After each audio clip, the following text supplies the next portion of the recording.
You look lonely. I can fix that. You look like a good job. Ready? Go. Go.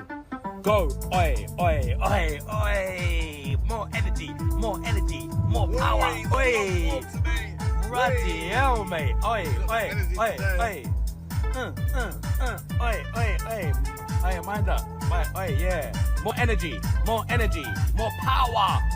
Oi, oi, that was mad. More passion. More passion. Let me see that footwork. Footwork. Give it to them. Give it to them. Give it to them. More passion. More energy. More passion. More energy. More energy. Well, and this is more energy.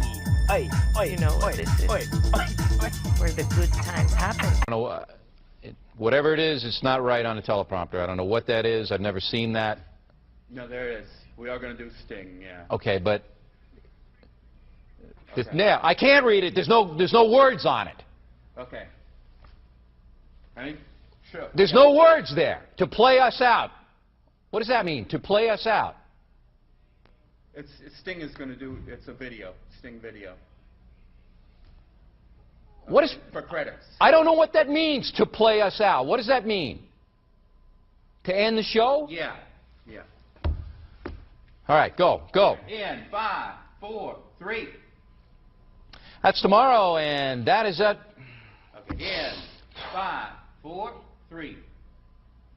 That's tomorrow, and that is it for us today. And we will leave you with a... I can't do it. Okay. We'll do it live. Okay. No. We'll do it live. Fuck it. Do it live. I'll write it, and we'll do it live. Right. Fucking thing sucks. In 5, 4, 3. That's tomorrow, and that is it for us today. I'm Bill O'Reilly. Thanks again for watching. We'll leave you with Sting and a cut off his new album. Take it away. Huh? Yes! Hell yeah! Hey, come on, baby! Come on! Yes! Come on! Ah! Do it! Just do it! Don't let your dreams be dreams. Yesterday, you said tomorrow. So just do it! Make your dreams come true! Just do it! We obviously didn't communicate clearly. We're here to discuss your surrender, not mine. Tú eres tan romántico molestando con una vipa. Me preguntas si te quiero. Yo te digo que no estoy lista y no quiero comenzar. No hay nada que pensar. Yo te dejaré atrás. Mientras gano más y más. No estás en mi nivel y tú no eres obligación. No estás motivada y tú aburre mi corazón. Eres un idiota sin inteligencia y razón. Entonces déjame tranquila y te escriba tu canción. Tú eres tan romántico molestando con una vipa. Me preguntas si te quiero. Yo te digo que no estoy lista y no quiero comenzar. No hay nada que pensar. Yo te dejaré atrás. Mientras gano más y más. No estás en mi nivel y tú no eres obligación. No estás motivado. Corazón. Eres un idiota sin inteligencia y razón. Entonces déjame tranquila mientras escriba tu canción. Estoy aquí a disfrutar. Estoy aquí pero quiero gozar. Si quieres a mí pero vamos a bailar. Cintura a cintura papi tra tra tra. Bailando, gozando y me gusta tomar. Pero no quiero pendejos que no quieren respetar. Déjame pendejo papi ya no más. Déjame pendejo papi ya no más. Estoy aquí a disfrutar. Estoy aquí pero quiero gozar. Si quieres a mí pero vamos a bailar. Cintura a cintura papi tra tra tra. Bailando, gozando y me gusta tomar. Pero no quiero pendejos que no quieren respetar. Déjame pendejo papi ya no más. Déjame pendejo papi ya no más.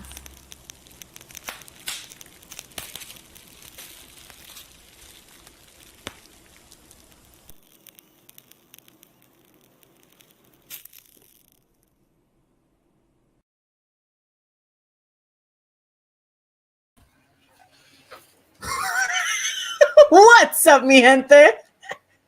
What is up, everybody? It's your boy Luis Martinez, aka Big Chief Burrito, live with you on a Tuesday. Mm-hmm.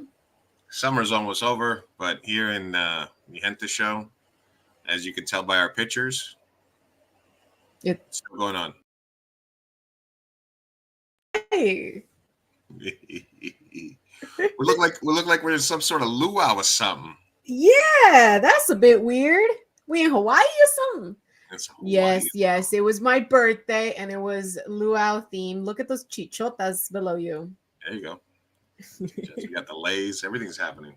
Oh yeah. Sorry, I'm posting the pod, you guys, and we're here. We're live. What's up? What's the good word, everybody? Today's show, we're going to jump into any personal news that might be pertinent. If you're tuning in, come on, say hi. If you're on Instagram, we're also on Twitch today. Trying different avenues here for the show. What had to give for us to be on Twitch? Was it Facebook or? Yeah, Facebook has like zero traction. Facebook. Oh, okay. Yeah. So we're on Twitch, twitch.tv/Mi Gente Show. If you guys ever go follow any creators or streamers over there, that's where we're at. Nice. YouTube.com/Doing Burrito. We're also on Sophia's YouTube and the Mi Gente YouTube for posterity's sake.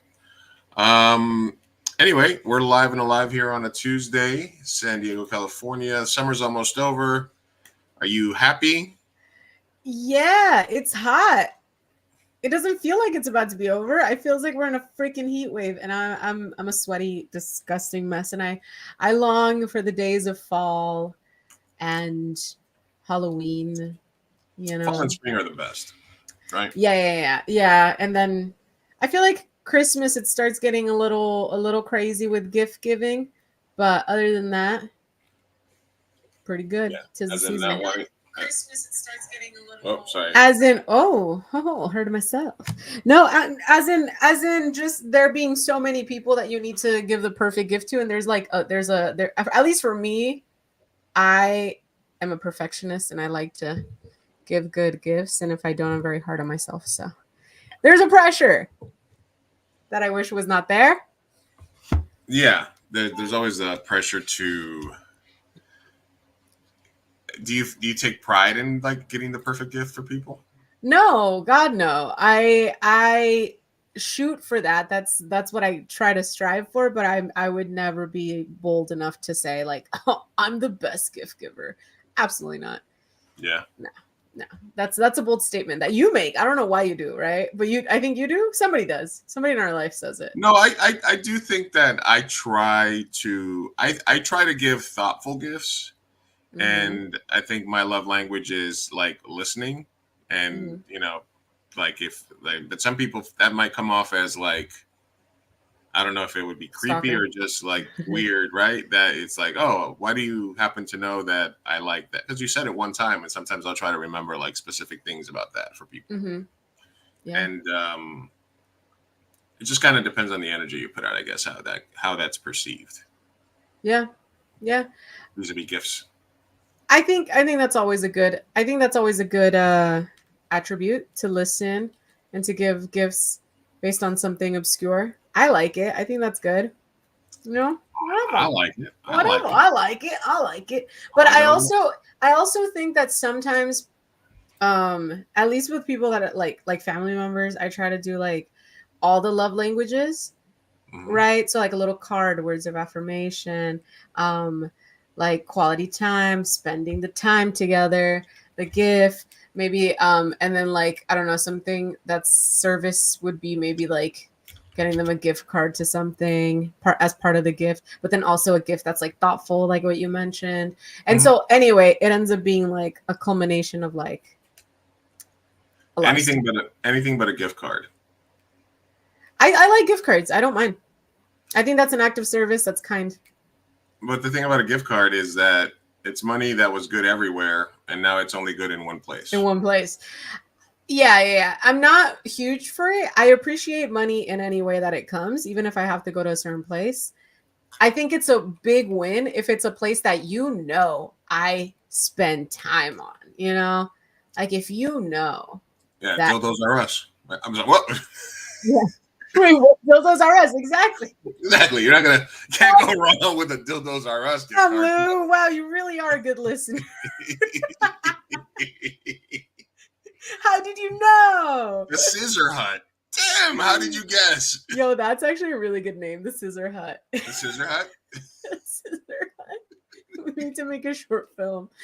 Hey, where'd you work? Where'd she work? She worked at the Scissor Hut. It was love at first sight. She was hot and she could give me discounts. Where did you meet? At the Scissor Hut. Scissor Hut. Yeah. In the dildo aisle. Maybe that's where I'll meet the love of my life. Who knows? Who's to say? know? Maybe I should just go frequent it, even if I don't buy anything in this economy. Both reach for the same one on the. Yeah, you're like the last one, and she's like, oh.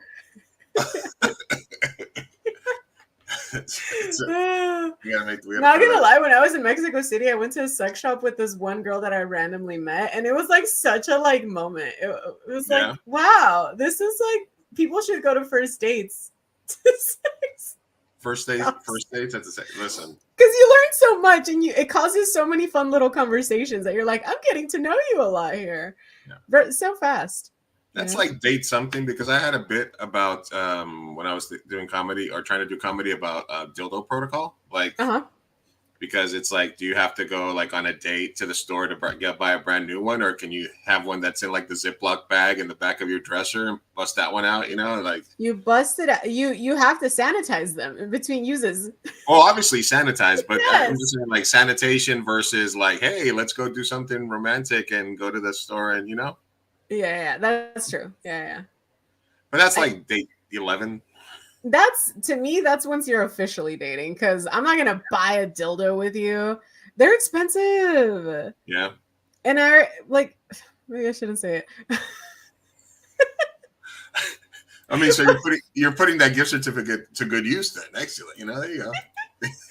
Oh my god. I will say this. Only because I know she's not watching, but a friend of mine gave me a gift card to a store that another friend, maybe it was that friend, I don't even know who it came from. It came from somebody. I got a gift card. Long story short, another friend is having a baby shower and they have a baby registry from there, and I just used all of it on that. So if you ever give me gift cards, I almost never use them on me, because there's always a next event and I'll just utilize it to buy someone else a gift. So it's still I'm still grateful for it. You're investing in me saving money. That's it. But man, listen, especially during these times that we're in. I just felt so dirty, but I was like, because I'm like, it's meant to be a gift, and I'm also supposed to buy the gift, but I'm also for the next one, but I'm like, right. But it's $40. $40. I still paid for the rest. It's more than that. But. Hell yeah. So besides looking for love and at the Scissor Hut, what's anything else in personal news for you this week? Quite the opposite. I'm not looking for love at no huts of scissors. I know. Not dating. I'm entering a very calm, chill moment. I don't know. I'm open to it, but I'm not like I'm not looking. But I'm 30. I had my dirty 30. I had a mechanical bull. It was lovely. It was beautiful. Not the bull, the event. Also the bull. The bull was fun. Which I got to operate. Yeah. It was very fun. I was at first I was hesitant that people were not going to use it. And I was like, what the fuck did you just do, Sophia? You just like spent so much fucking money on something that no one's using because everyone's too like scared or wearing dresses or uptight. And then people loosened up, and I think there was always someone on it at all times. It was pretty cool. Best investment of my life. I was excited and also scared shitless to run it because I didn't want to break anybody. I didn't want to break anybody's neck. Yeah, that's scary.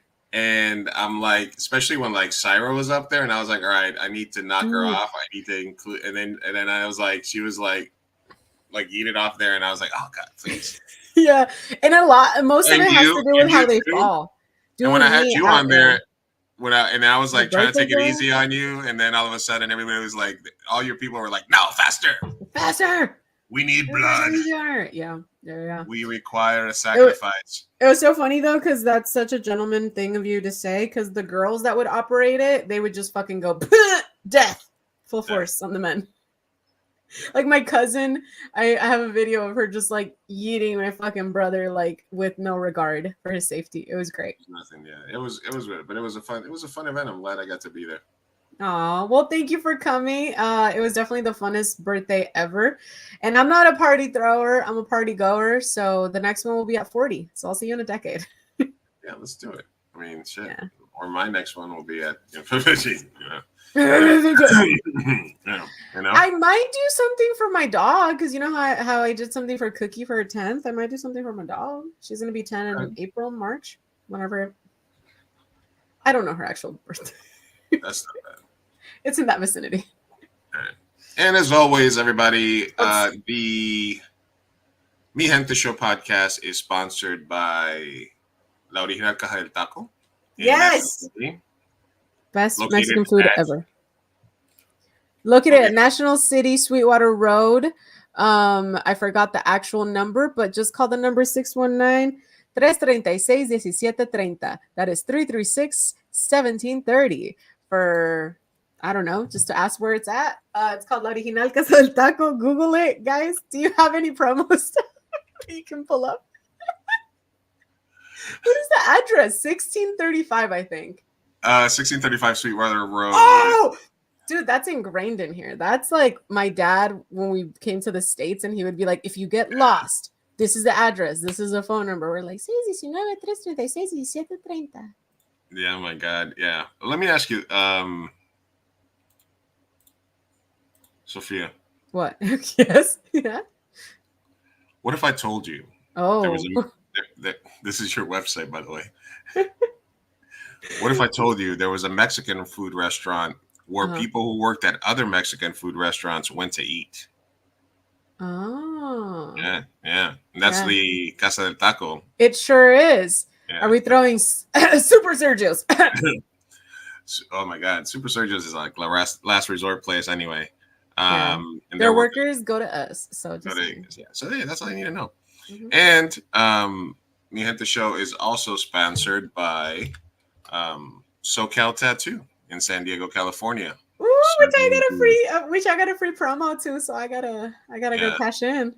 Be serving the Southern California community there, military discounts all the time. Come get a tattoo with any of our awesome artists and tell them Mi Gente Show sent you. Beautiful. Who should I get my tattoo with? You already know. Like, do I have to make an appointment? Like, how does that work? I don't know. You have $100 gift card. You can use that towards whatever you'd like. You can It's a gift card now. You said free tattoo. I was about to get. I told you. No, you're the one that's like, free tattoo. I'm gonna get a giant portrait of my dog. Realism. It's gonna be 7 hours. I'm like, no, you're getting a gift card. Okay, got it. Fine. Small little draw of my dog. Something. You get you something. You know we're gonna hook you up. I'm just saying, Okay, so here's the thing. In my arm, right? Like I have this, and this is straight. Like I know when I tilt it doesn't look like that, but it is like straight, just like this. I want to get something that's like long, and it goes across, so it's kind of gonna be like at a, you know what I mean? But I don't know what design. I don't know if it should be like the body of a woman or like, I don't know, like a star constellation. What the fuck do I get that's like that shape? I don't know. We can consult. We can figure it out. That's part of my job. It's part of my job. Yeah. All right. We'll talk about it. We'll figure it out. Yeah. SoCal Tattoo, Casa del Taco. Everybody go support our sponsors. Yes, absolutely. So let's jump into today's topics. Thank you guys for joining us on Instagram, on Twitch, on YouTube. So the main things that I had to talk about this week was the ray gun controversy. Who we added, everybody's aware of who Ray Gun is, right? I don't like Ronald Reagan. I'm so sorry. When you mentioned that, I was looking for Ronald Reagan and I didn't see him. You are aware of Ray Gun, right? Ray Gun? Reagan. It's hilarious to me sometimes the things that you're that completely go go over my head. This one's going way over. Okay, so there is this a puzzle? There was an Olympic breakdancer. Okay, yes, I know that. I just didn't know the name. Yeah. Okay, so what? Her name is Reagan. I didn't know that. Just learned it. Yeah, she Okay. invented hip hop, right? She colonized and then decolonized hip hop. Yeah. Dude, that was so funny. I at first didn't believe that was an Olympic sport. I was like, no way. Just for this year, every year they'll try out some like softball or something else, and they try it. This year it was break dancing. So yeah. Oh man, the TikToks were going. It was going off. I really enjoyed my TikTok because of that. Yeah, I'm trying to find if there's because last time I don't know if there's so much stuff happening, and I know for a while like YouTube took down anything that had to do with Olympic coverage, but I think since the Olympics are gone now, that it's a little bit safer to play. Mm-hmm. But yeah, Reagan was, busting her little moves. It's from Australia, right? Yeah, she's her little switch. Oh, what's that? Why is she the only one that like got notoriety? Were the other people like? Because of this. Look, this is what she was doing. She was basically flailing on the floor. She did the side alligator, the kangaroo. That's what I mean. The kangaroo pose. But that's what I mean. I'm like, were other people like super good and not cringe, and she was the only one that was cringe? She was the worst. Gotcha. Probably. Look, she was doing bunny hops and then poses, and then. Yeah, she's giving it her all. I'll say that. The chin grab. The chin grab. Oh yeah, she's the sweeping the floor. The sweeping the floor. Yeah, you don't even know that. She kept that chin grab going for a while. So basically, the controversy started to evolve around her because she was accused of getting 0 points on purpose in an Olympic breaking controversy. Now, basically, Haktua girl can move over because her 15 minutes of fame are ending, and now it's Reagan's turn because she's going to make a lot of money. Yeah, I was going to say, like, homegirl's set for life. She's a cultural studies academic at Sydney's Macquarie University. There was like a conspiracy theory that she had rigged the process for qualification, and that her husband was on the thing. She lost all three battles, 18-0, 18-0, 18-0 against the U.S., Lithuania, and France. She also wore a tracksuit. Wait, I want to know, what did other people do and wear now? I want to see a clip of it. You want to see a clip of like a better breakdancer? Yeah, but I mean, I get it. She sucks. Yeah. All right. Okay. This is the final. This is the final battle that they had. Okay. This is Reagan. This was the Australian dance off that they did to see who would go represent Australia in the Olympics. The running in place, the twist around, the sort of riding on the floor. I can't get the shoe off. Let's go. Grab my ankle real quick. Oh, I got a cramp. They eat my booty holes. Because here's my thing. I can understand how this is cringe, but I also think it's like impressive. No? Like, that's impressive. And I'm sure this white girl is also gonna do the same. I mean, this person was just marginally like a quarter centimeter better, I think. So this was the dance off at the end, and because not gonna lie, if a person of color were making those moves, we'd be like, yeah. Is it the fact that they're white that makes this so cringe? Or are they just bad? That, I'm not gonna lie, that girl's kind of impressive. Like, it just depends on what you're looking at in terms of like, okay, all right. So you want to see what a good breakdancer looks like? Yes, please. Yes, please. what the top of the food chain looks back in terms of breakdancing. Before you do that, the second girl in the last clip, she did not get to represent, right? No, Reagan beat her. That was that was the final competition. Okay, between that's bullshit. She was way better. All right. This is a kid. Nice. This is what the best breakdancers look like. Yeah. All right. Yeah. Much more impressive. And it's not because the kid's brown. It's because he's moving around like a friggin' top.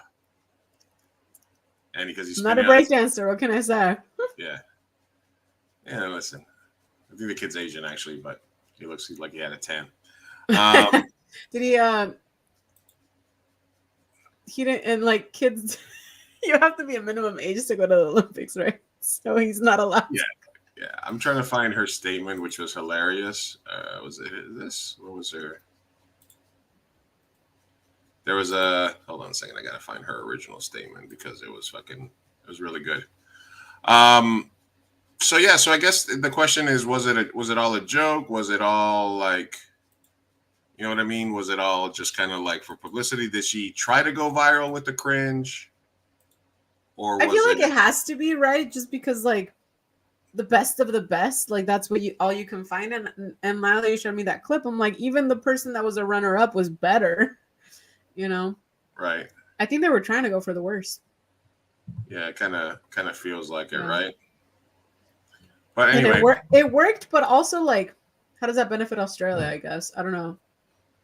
no, it doesn't, because immediately she got accused of number one, being like almost like a culture vulture, right?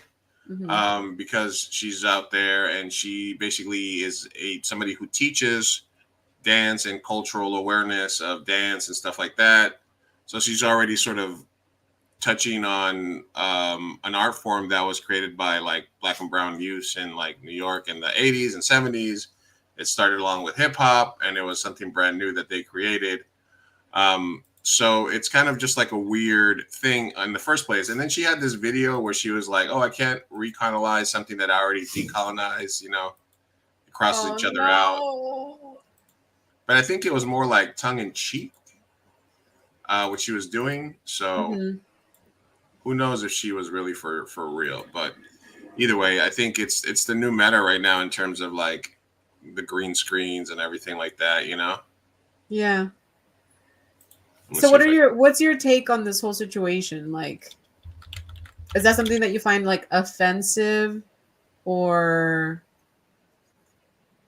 I don't know, kind of silly, goofy, disrespectful? Like, where's your head at? I don't know if anybody would really go out of their listen. It's just the Olympic Committee of Australia came out and did like a thing where she's like, no, that's not true, that her and her husband rigged it so they could win. It was like an open competition, the Olympic blah blah blah of Australia. Mm-hmm. So for me, it's kind of weird that it went viral because I don't know. I think people are looking for something in the Olympics to go viral, you know. Mm-hmm. And Yeah. I don't find it. I thought it was just funny. Honestly, it was just like it just something. It was like the Haktua girl. It was just something that everybody started seeing at the same time. It was something that went viral, and it was very funny to me. Yeah, that's kind of how I see it as well. Yeah. So for me, it's not even a thing where it's like, oh no, how is she? Yeah. Is she culturally appropriating, or is she just horrible at her job? Yeah, because then that's a whole nother conversation. You know. And we get back to the white people that are actually good, like Eminem at rapping or something like that, and then that's a whole nother conversation of. Yeah, and then afterwards, there's people that are very staunch, like white people shouldn't even be allowed to partake in the art form. I'll play her statement in a second, but she basically said she's been receiving backlash since competing. I really appreciate the positivity. I'm glad I was able to bring some joy into your lives. That's what I hoped. Her name is Gunn, who's also known as B Girl Ray Gunn. I didn't realize I was opening the door to so much hate. All right, let's hear it from her. Let me see what she said. Miss Raygun. It's just I almost feel more angry at the people that allowed her to go to the Olympics when she's no good. Like she's just so not good. She's just not funny. You know? Like she was gonna be a laughing stock and people should have known that. Jimmy Look Fallon. at what the fuck she does. No, that's Jimmy Fallon. That's Oh, okay, well, it looked like her. yeah, it was Jimmy Fallon. Let me see if I can. I got duped. It looked like her moves. She's got the moves like Raygun. Mm-hmm. I got the moves like Raygun. Ooh, that's a good one. I got the moves like Raygun, Sophia. I didn't know that was her name though. In my defense, if you would have said the Olympic breakdancer, I would have been like, oh yeah, I've seen that. Yeah, but I for some reason maybe it was just something that I imagined, like or it was somebody that did like or somebody that did a parody of her, because there was this video where she did all this stuff, but then I can't find it anymore. Hmm. So I'm wondering if there's like It's a Mandela effect, bro. But there was a thing where she was like, "Oh, I'm sorry, but yeah." She literally made that joke like, "You can't recolonize something that's already been decolonized, so it cancels each other out." And I was like, "What the fuck are you talking about?" Right, this is what she said. Sounds disrespectful, but okay. Can't hear it. Is that her? Yeah, that's Reagan. Mm. You cannot hear her. No. Well, this is going great. This is going amazing. Swimmingly. Amazing. All right, I think usually what happens is you press a button like you mute yourself or something like that, and then you can hear it. Something like that. Something like that. I don't know what you do. You work all kinds of magic. You guys is a host and a producer. Yeah, and a host. And yeah. And a host. And also a host. And also a hoe. Oh, wait, listen, hey. Oh, how the tables have turned. I'm sorry. How the turns have tabled? How the turns have tabled with us. She's got 195,000 followers. She's going into her making money era, I guess, because why not? What else are you going to do? Yeah, I think Haktua made, I don't know how many millions it was like reported. And I mean, yeah, her 15 minutes of fame are over, but I'm like, she profited. Yeah, she did. She made a shitload of money, man. I don't understand. Can retire. Meanwhile, go viral. Yeah, we gotta think of something that's just gonna shock and awe. I don't know. It's like burn something. I don't know. Huh? Burn it all down. What? Burn it to the ground. I don't know. Maybe we should have gotten. Listen, though, if we want to go viral, we need to go right-wing grift. We should have gone to like January 6th, and we would have stormed the Capitol. That would have been like Latinos in January 6th. I mean, oh yeah. Listen, if I didn't have any what are you doing in January? Or values, I would. What are you doing? Let's storm the Capitol. What are you doing early January? Let's meet up in DC and do the right-wing grift. I'll see you there, bud. Let's do it. Let's go. What's somebody sorry, go ahead. No, you go ahead. I was just gonna say somebody said that Donald Trump's campaign feels like Elvis's fat era. And I thought it was so correct. I'm like, it really does feel like he's entering his Elvis fat era. It's like his glory days are gone. Everything he does is cringe now. I don't know. His career's over, I don't know. It doesn't feel the same. His racism just isn't hitting as hard. You hear that? Nope. Give me a second here. Let me get this going. But I saw it was my boy Bernie. Marianne Williamson has dropped from the presidential race, by the way. Occurred a couple of days ago, and I was going to vote for her. So my vote is up for grabs, Democrats. Impress me. I was going to vote for Marianne. I might still vote for Jill Stein. Who knows? Who's to say? But, I'm open, Mamala. You're open to Mamala? I don't want to. Ew, it's icky. I don't want to vote for Democrats. But I mean, Marianne dropped out, so you know, what are you gonna do? Yeah, no, I get you. You I'm know, looking at Jill. there's always RFK. Ew, not even an option. There's the libertarian guy. He's all right. Libertarian candidate. Forgot his name, but I heard a 3-hour podcast with him the other day, and he actually has pretty good policies. Chase Oliver. There you go. So there's Chase Oliver, Jill Stein, RFK. I think RFK is eventually going to drop for Trump, maybe if they offer him something juicy. But I couldn't imagine he has that much of a following. Like a cheeseburger? What the fuck? Yeah, probably. Didn't he kill like an animal, like a bear or something? There was a whole story. Anyway, yeah, he found a bear cub and it was dead, and he carried it around, and then he had to leave, and he could have put it in his carry-on. So I don't know what. Yeah, it was like the wildest admission. Like, I'm like, that's shit. You don't say that. Don't admit that. Don't admit it. It's almost like he wants to lose. Anyway. All right, let's see what Bernie had to say. Can't. Oh, there we go. It's working. My fellow Americans. Still looks good. It is an honor. Yo, Bernie. It is an honor to be with you tonight because we're laying the groundwork for Kamala Harris to become our next president. Meanwhile, they did the right move in standing behind Bernie, standing behind Biden. Let me you said they were doing it for the lulz. That is so important. Wait. That was your statement, Sophia. I want you all. I was saying that they were doing it for what? For the lulz? Where we were 3.5 years ago.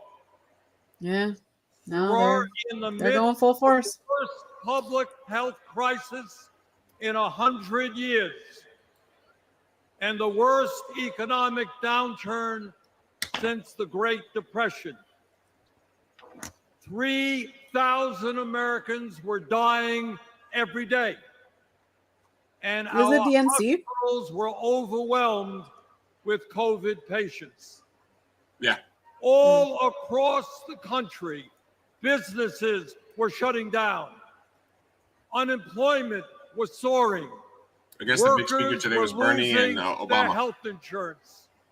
Oh, Schools shit. were closing. State and city budgets were running out of money. People were being evicted from their homes. Children in America still look strong, were going hungry. See, that's a smart tactic. Like, I'm thinking, why is Bernie one of the? Are you sure he's one of the main speakers? Administration or just like a small speaker in between? They entered the Oval Office. I mean, the DNC fucked them twice, so they got to give them like primetime placement. A nation frightened. Yeah, but they do it for the people that are Bernie or bust to get on their side. For support.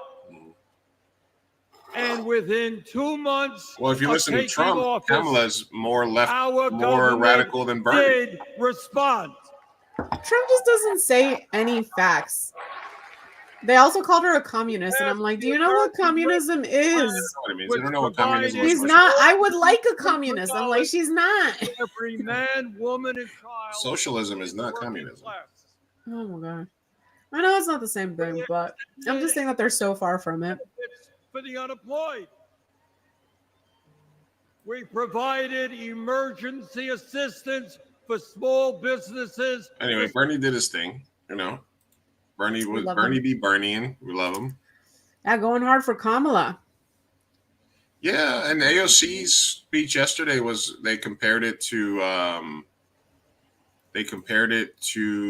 Obama's like star-making speech.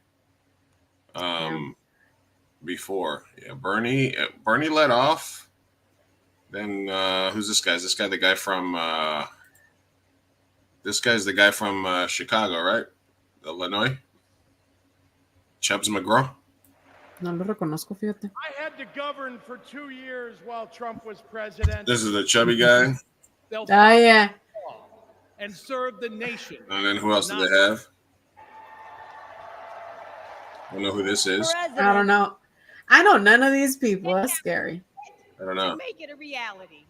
I don't know who else. One of those women is a friend, a mentor, See, and a role here's the model. thing though, because everybody was jumping all over Hillary's nuts yesterday because she came in and she did the speech and she said, "Oh, let me see if I can find a little piece of Hillary's speech because it was for me it was fucking hilarious."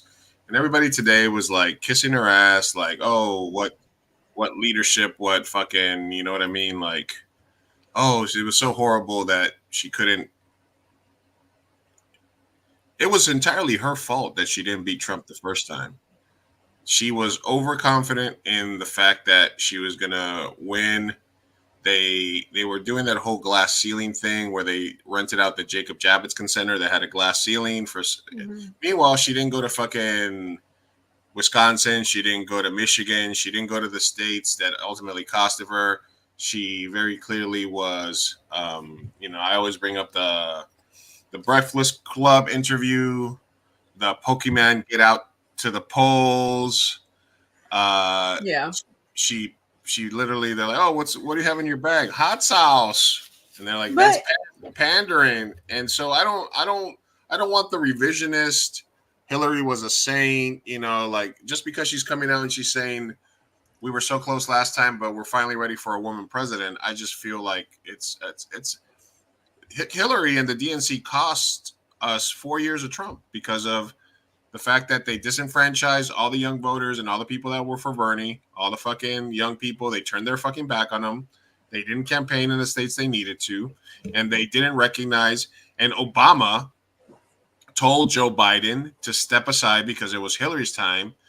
I mean, people forget that they fucked over Joe Biden and Bernie Sanders because they told Joe, "Oh, Joe, no, it's Hillary's turn," and he didn't run. You know what I'm saying? So, well, I'm gonna, and I don't want to defend Hillary Clinton here, but I'm gonna say, I think that the way that the Democratic Party establishment operates, that was the correct logical move. A black dude just became the first black president in the United States, right, in history. So now the next logical move is a woman, but let's not make her colored because we're not there yet. Let's make her white. A Clinton, high name. I think that is a correct move where they thought we were at in that moment. What they didn't understand is that people were sick of the fucking crisis of everything, the prices of everything going up, not being able to afford their own place. Like generationally, where we were like, we had two terms of Obama and he did jack shit for the middle class. You know what I mean? He did some stuff here and there, scraps, of course, but he didn't do for the most part anything tangible. And so they thought, oh, we can continue this, but it's a pendulum. It's going to swing. And when you have the establishment candidate, even if it's a woman, a man, black, white, anything, they were going to lose to the chaos candidate because that's how pissed people were. You know what I mean? Like, that's just in my opinion. And I understand, like, to an extent, I think they were correct because she still got the popular vote. She still, got the popular vote. And I think that that's where you are completely correct, where they fucked up in not campaigning hard enough in the swing states. But for the most part, it made, like, everything that happened made sense. And Trump was this new shiny candidate who was chaotic. And I think a lot of people that were pissed off enough and just like, the voters that switch off every once in a while.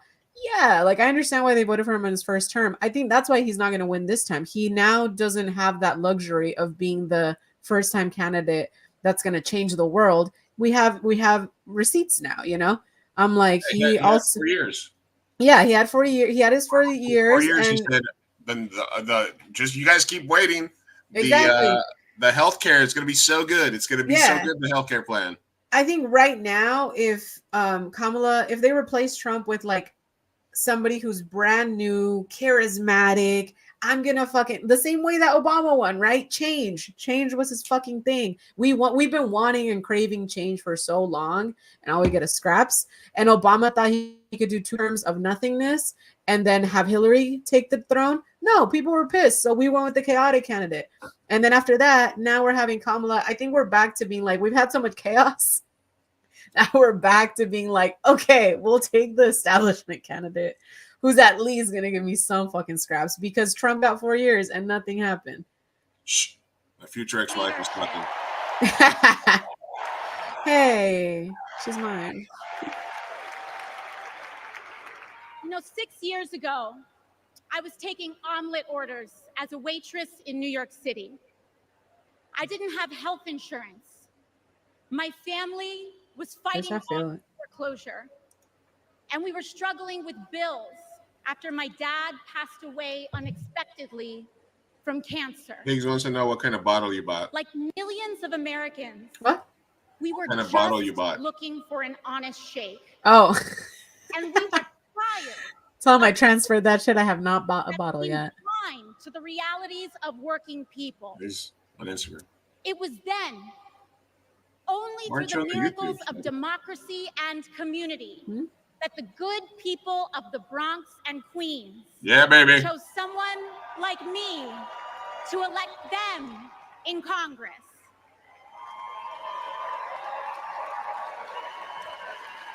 And America, in my heart, President? I know from that same cloth of hope. Presidenta. That'd be great. AOC. Oh, and then here's another thing is also like Mexico has a female president. So how stupid do we look, you know? Right. Like the United States hasn't even, you know, so I think it's time. I think where we're at culturally right now, it's a good moment for Kamala. Yeah. And I don't think it was a good moment for Hillary. And I think they were stuck there. Yeah, I think it was the only thing that they could do to survive the assassination bump was what happened, you know? Yeah. Gently. Because Obama had 2 terms, and what the fuck was that, bro? Obama had 2 terms. A majority, a supermajority. Majority in the Senate. Literally, they could have fixed every single thing. They could have done everything if they wanted to. Thing that the Democrats always say that they're going to do. They could have done it. They could have done. They could have expanded the court. They could have fucking fixed immigration. They could have. They could have done more than just the DREAM Act. They could have done. I mean, all they did was Obamacare. That's it.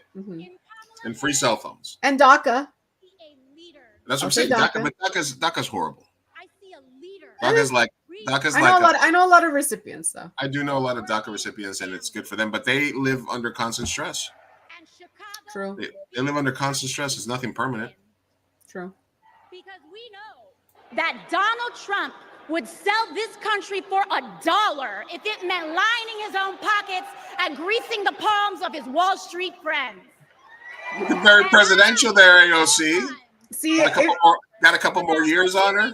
See, that would be exciting. That would be exciting for me if she could run. Than the woman who fights Yeah. every single day. Free healthcare. That's it. We deal healthcare, cell phones, deported more people than any other president. The truth is, Didn't affect immigration.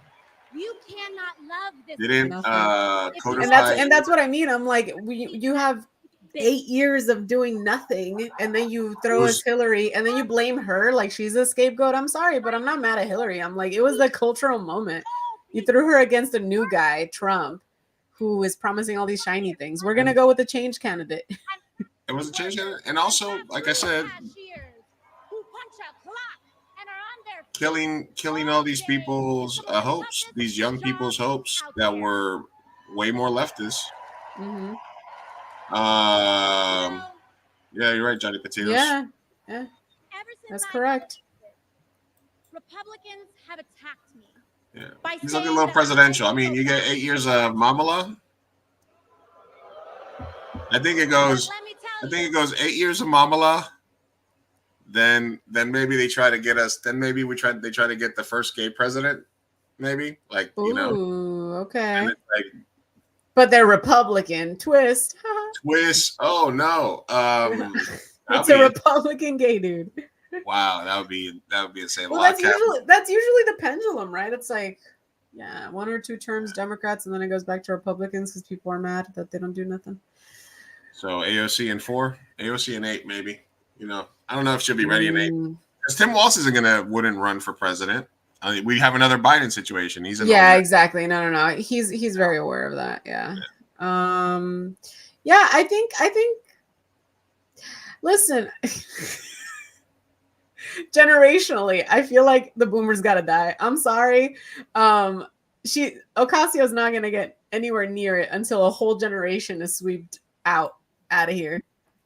Yeah. Because who is the angry generation right now are millennials and Gen Z. Gen X is still pretty all right financially. And so the boomers are still alive. So I don't know. Yeah. So I think the Gen X needs to become the boomers, and I think millennials, if we don't get nothing, I'm gonna be pissed because I'm old now. And this economy has not worked out. I can't show your comments on stream through Instagram, Fatty. But Higgs says, I love y'all, but your political stances are worse than Nate and Cherry's Buffalo. Agree to disagree, Higgs. Thank you so much. Way more political. Way more political. There's a lot of energy in this room, just like across the country. I hate all of this. Ah, yes, Nancy Pelosi shot. Can we also get people to retire at like actually 65? Like, can we have like old people not be politicians? You can feel it. Yes, she is, mommy. I would say more like hot distant cousin. Wait, that's a subreddit I need to be a part of. AOC is mommy. First, though, can I just say how much I fucking hate President Biden conventions? This is so much pageantry. Let's thank President Biden. Oh, their fucking white suit. He has been democracy. They should have had Kate champion McKinney. What did come out instead of her? He brought dignity, decency, and confidence back to the White House. Wait a minute. New shit. Maybe. I don't know. How long did they give her? Like 10 minutes? I know her heart. Put her on fast speed. We both got our start as young lawyers, helping children who were abused and neglected. Where is it? It's right. That kind of work changes a person. Those kids stay with you. Kamala carries with her There we go. hopes of every child she protected, every family she helped, every community she served. So as president, she will always have our backs. What's up, Roosevelt? And she will be a fighter for us. She will fight to lower costs for hardworking families, open the doors wide for good-paying jobs, and yes, she will restore abortion rights nationwide. Oh, thank God. Let's at least do that. I know none of that is going to happen, but at least the abortion one. That'd be nice. A lot of single issue voters out there. Kamala locked up murderers and Yeah, well, that's where we're at. I feel like in defense of our freedom. people try to convince me for Trump a lot, but I'm like, dude, even if it was a single issue voter, like Trump has aligns not at all, not even on a single issue. I'm like, with Democrats, I can at least align on like a couple issues, you know, abortion being one of them. So, as vice president, Kamala sat in the Situation Room. Sounds like they're laughing at her when you go faster. but it's so good. Sometimes they just talk so slow, man, and I'm just like, oh my God, speed it up. She seems younger with that speed too. Yeah, her and Bernie look pretty young. We also know as vice That president, adrenochrome. sat in the Situation Room and stood Yeah, they're fucking eating I know what it babies, you takes, know. but I can tell you, as commander in chief, Kamala won't disrespect our military and our veterans. No. So, AOC, What does she mean? Disrespect just like the whole thing. I think the new thing is Hillary's your age, Rosa.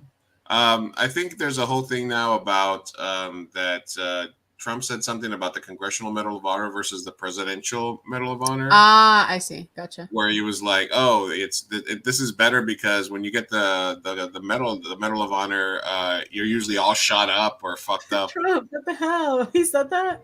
Yeah, he's like, "Oh yeah, no, that's it."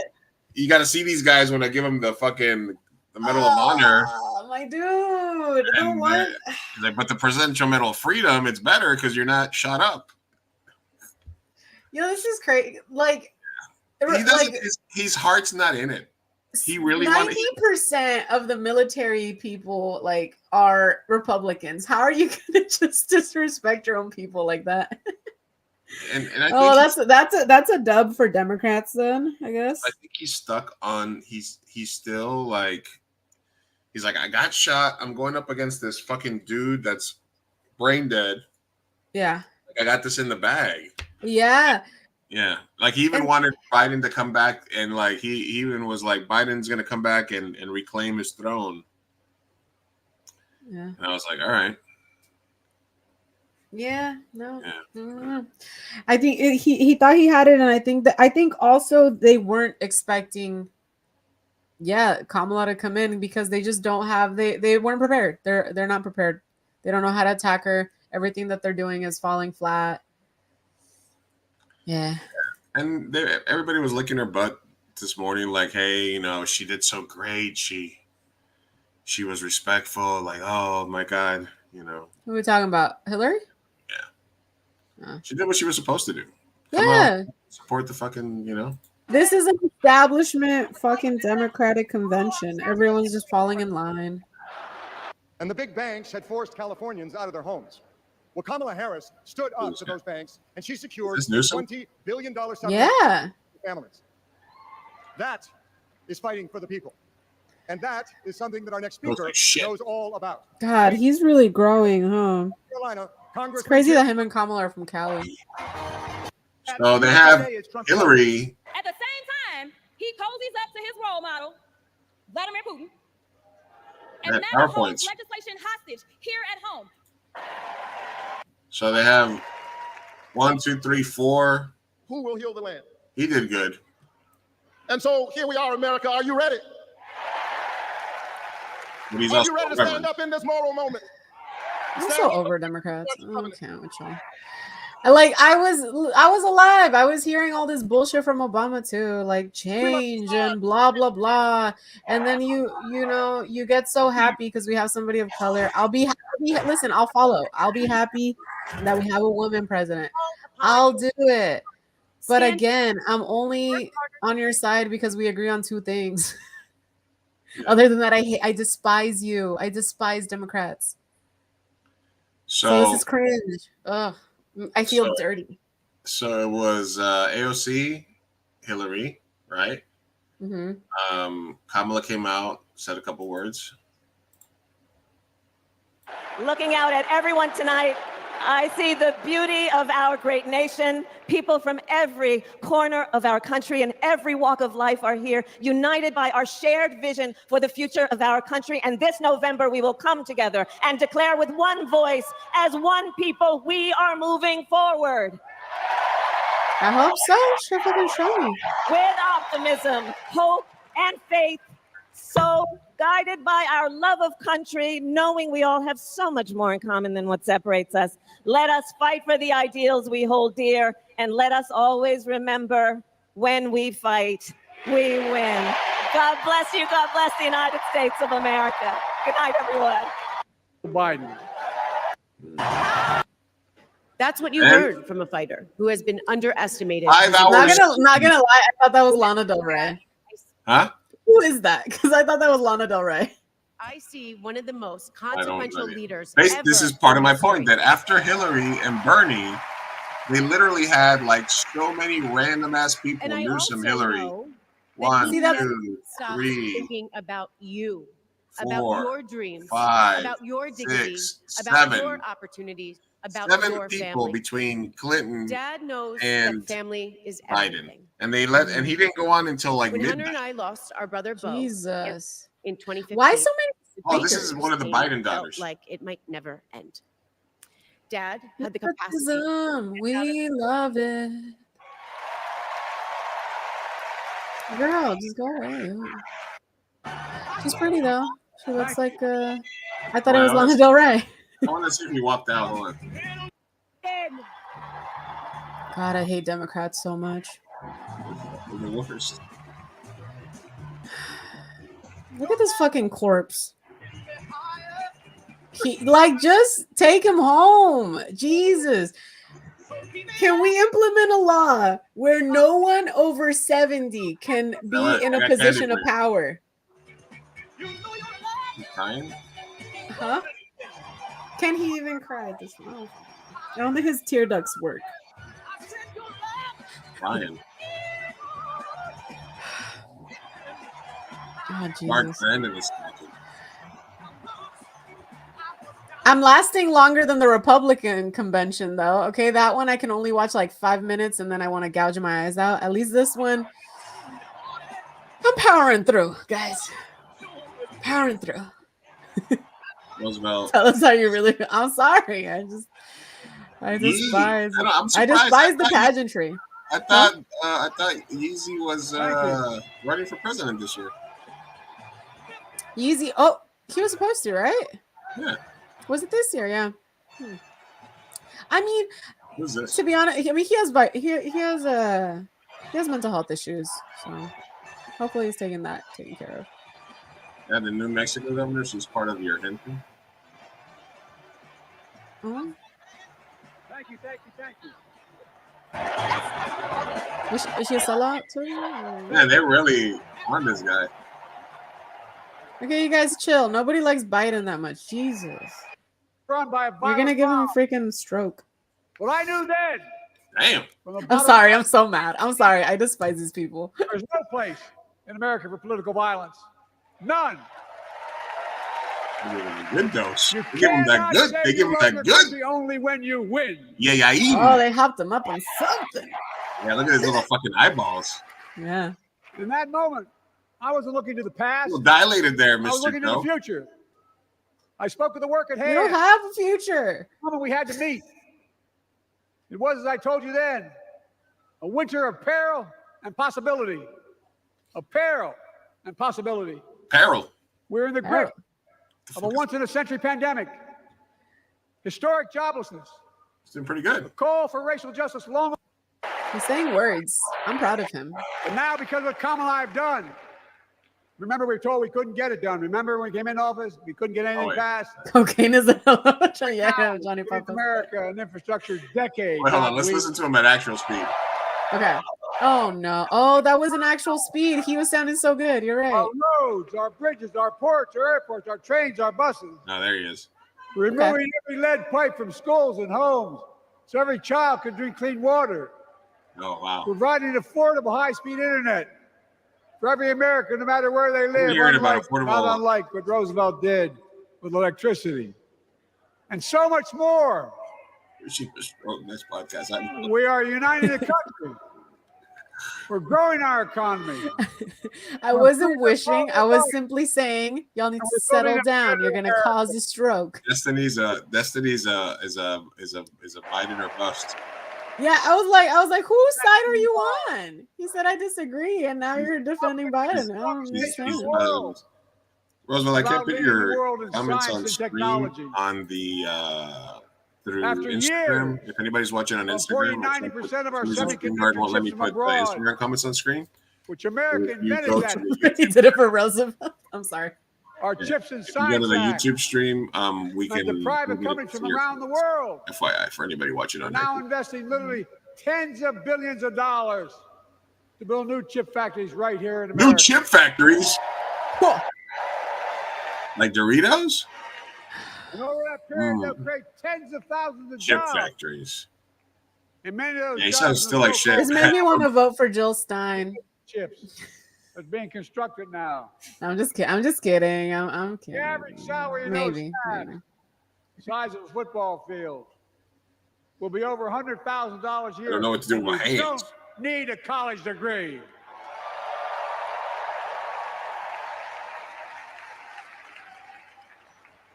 Because of you and so many electeds out there.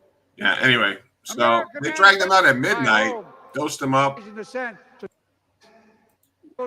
That's crazy because even I can't, like, I'm over tyranny. What's up? I said that's crazy because even I have trouble staying up at midnight. How is he doing it at 95? Yeah. How old is he actually? I didn't want to spread misinformation. Hold on. How old is this man? 80 something, right? Yeah. Oh, they had the first dude on there today, I guess. That's when I dialed. 80. I got Kamala's voicemail, and I just started rambling. Is he talking about how he scored the VP? Doug. He scored what? I'm on my way to an early meeting. Again, it's Doug. I remember I was trying to grab the words out of the air and just put them back. No, shut up. Nobody cares. Wait, so who was he and what was happening? I missed the plot. That's Kamala's husband talking about how he wooed her. Oh, that's Mr. Kamala. Aw. We like him. He does look like Jimmy Kimmel, not gonna lie. What, Jimmy if you Kimmel? told me that was Jimmy Kimmel's brother, I'd be like, yeah. Across this country we love. A familiar feeling that's been buried too deep for far too long. You know what I'm talking about. It's the contagious power of hope. That's what they love to feed you guys. Hope and change. Oh, what does it remind me of? Are we just so jaded? I'm jaded, dude. I despise Democrats and Republicans. Every time I look back at Obama and how happy I was and how like engaged I was at the time, and then just for 8 years of fucking nothingness. Of course, Yeah. I'm jaded. You know? Yeah, it is. They just kind of like I said, Democrats are cuck, Republicans are the devil. They feed you these fucking hope and prayers and hope and fucking change shit. If they, like I said, had 8 years, full control, super majority, like the things you can do. And they chose not to, yeah. And they love having the Republicans. Like that's the thing about Democrats. They love having the Republicans and like when they're in power, not having the supermajority because they don't actually want to do anything. They just want to say it, whatever's popular, and get the vote, and that's it. And then make as much money as possible once you're in office, and that's about it. Barack was the most fucking centrist fucking president ever. Biden is a centrist. Hillary would have been a fucking centrist. There's no real progressives. What they actually consider progressives and radicals are just fucking center right. I was here in my hometown was to memorialize my mother. Yeah.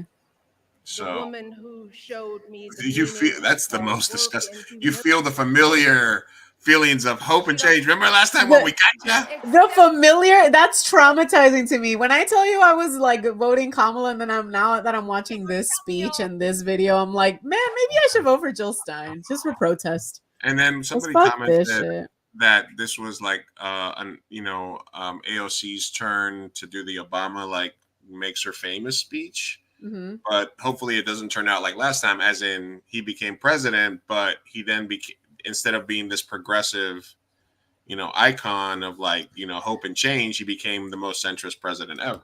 I do sadly see a trajectory like that with AOC. I hope it's not. You always hope that like the person like gets the power and does good things, but more often than not, they sell out once they get the power. So, yeah. Well, the progressives basically towed the Biden line in order to gain favor with either Biden or to have some leverage for whoever took over. Mm-hmm. They played their cards, Bernie, AOC, they all played that card saying they were supporting Bernie because there was really nothing to gain by being one of the people that came out and called for him to leave. Mm-hmm. So, and remember we had talked about it, Sophia, you were like, I think they're just doing it for the jokes because it's just the most hilarious outcome, right? Mm-hmm. Or just because it's just so horrible what was happening. I was also saying that like they were doing it to cover their ass, just to say if what did I say when Biden, like if he doesn't drop out, that they would have something to kind of like save their ass, so they wouldn't be able to blame them. Yeah, best case scenario, if he inevitably if he failed, they can't be like, well, we didn't support, it wasn't because we didn't support him. And then as soon as he drops out, they're the first ones to support the new one because they're like, well, you can't say we didn't support them. They're just kind of, they're following in line. Following the line. They were doing their thing. Let's see what the deporter in chief says.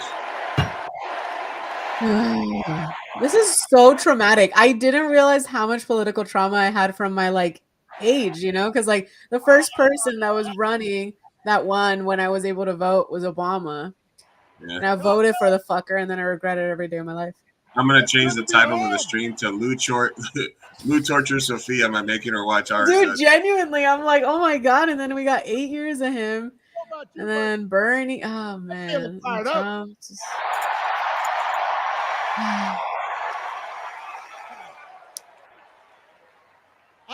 I am feeling ready to go. Yeah, go somewhere else. To Martha's Vineyard. Go to Martha's Vineyard. Yeah, for real. I am the only person stupid Am I enough meeting to at speak Netflix? after Michelle Obama. I'm ready to go make a movie that's oddly terrifying about possibly the end of the world. That was the first movie I chose to produce as part of my Netflix deal. Yeah. Always been pretty good to kids with funny names who believe in a country where anything is possible. Yeah. Anyway. So that was the Democratic National Convention for the first couple of days. You know, it's cringe. It's terrible, but at least it's not fascism, racism, and fucking Nazism. So. And yeah, and then and that it's just yeah, and anger, just like whistling. Yeah. Like at least this one is like, yeah, bullshit, hope, and change. Obviously they're lying to us, but at least I mean the Republican convention is a lot of like hatred, racism, bigotry. It's just like a, you know, like a pool of hatred, and everyone's just like, I hate this group of people more than this one, etc., etc. Yeah. That makes sense. I'm like, can we vote already? I know, for real. Like, can we just end it? Yeah, I mean, and this is like, how many more weeks of this? Yeah. And Marianne Williamson. So here's the thing. I was gonna vote for her because I genuinely, she's Bernie basically, in woman form, but she was gonna be on the ticket as a Democratic ticket, and so she obviously fell in line, dropped out. Now I think the only people on the ticket are RFK, the guy we talked about earlier for the Libertarians. But RFK's Jill Stein for the Green Party. I voted for Howie Hawkins last time, so. Okay, so yeah, I think RFK is gonna drop out because, I can see it's gonna be Libertarian, Green Party, Republican, and Democrats probably. He's gonna put him ahead of the fucking National Park Services so he can kill more bears. Dude, he's so weird. He's so weird. Well, that's that. What are your thoughts? Thoughts and feelings? Did you enjoy traumatizing me?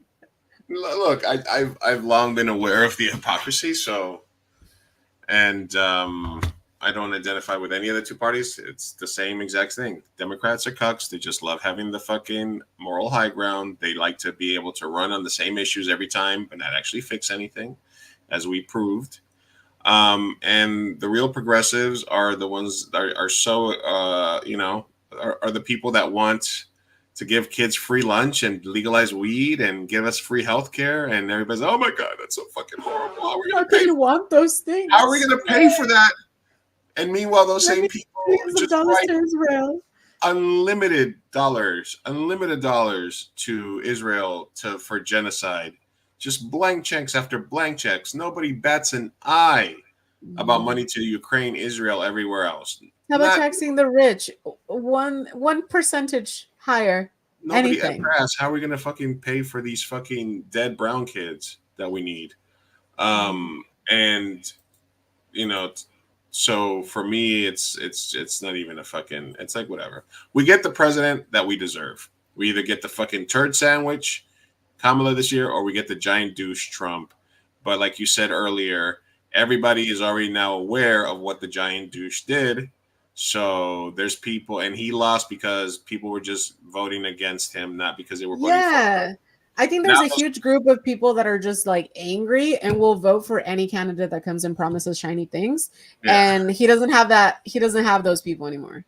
And not because he has a, you know, he has not a one person now. Was Biden or bust. Every person that was like Biden, we all have to. They all immediately fell in line. They all immediately fell the fucking line. Yeah. And that was it. So he doesn't engage people. I guess the way that Kamala is doing now. So good for her. I think there's enough that got picked up there that while I was predicting a Trump victory about a month ago. I think that it's now, okay. Obama squandered 8 years. Yeah. It's a lot of. He didn't do shit. He didn't do shit. In my opinion, it is what it is. Yeah. I'm sorry. I can't. I'm not gonna sugarcoat it from my perspective. Thanks, Obama. Anyway, that's been Hellscape Watch.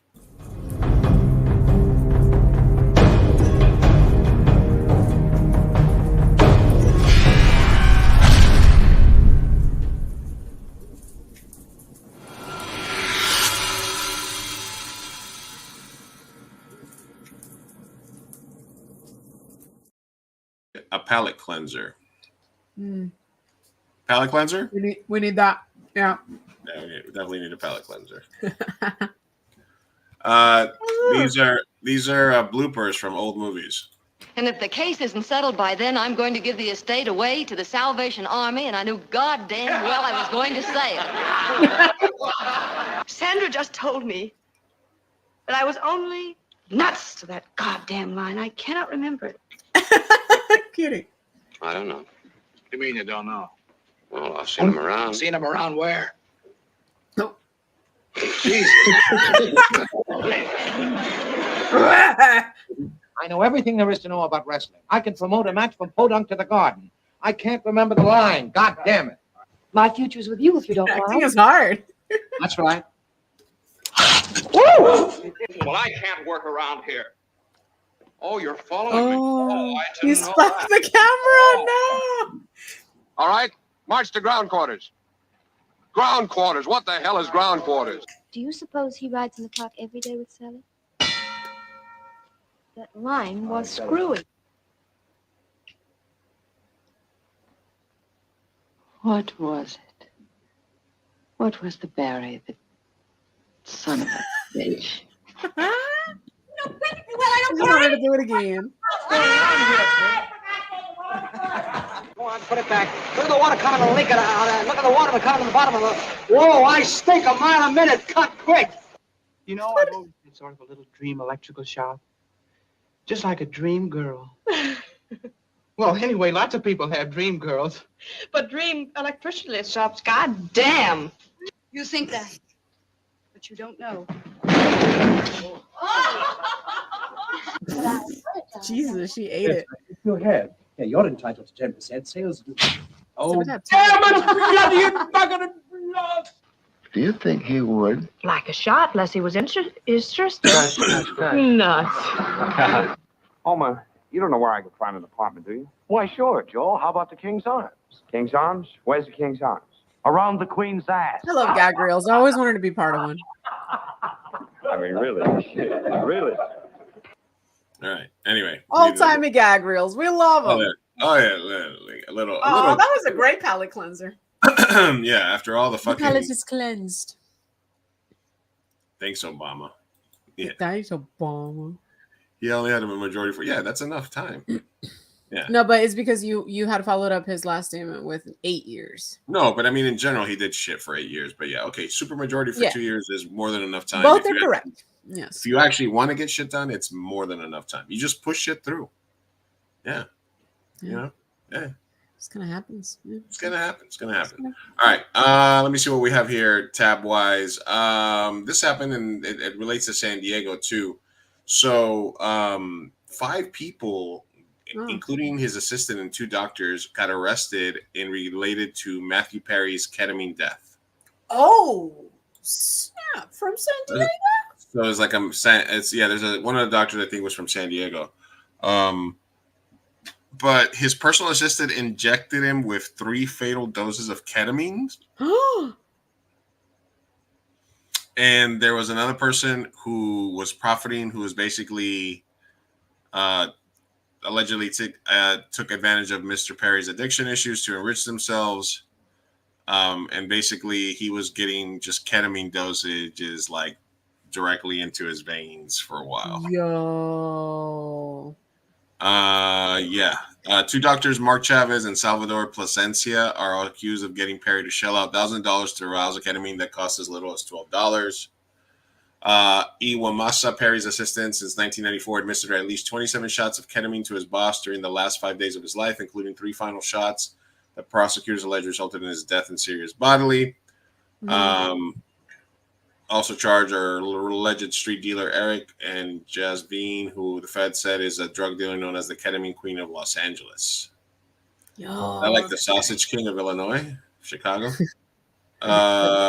So man, they went after these people like Michael Jackson. Oh my God. So are they gonna go to court for this?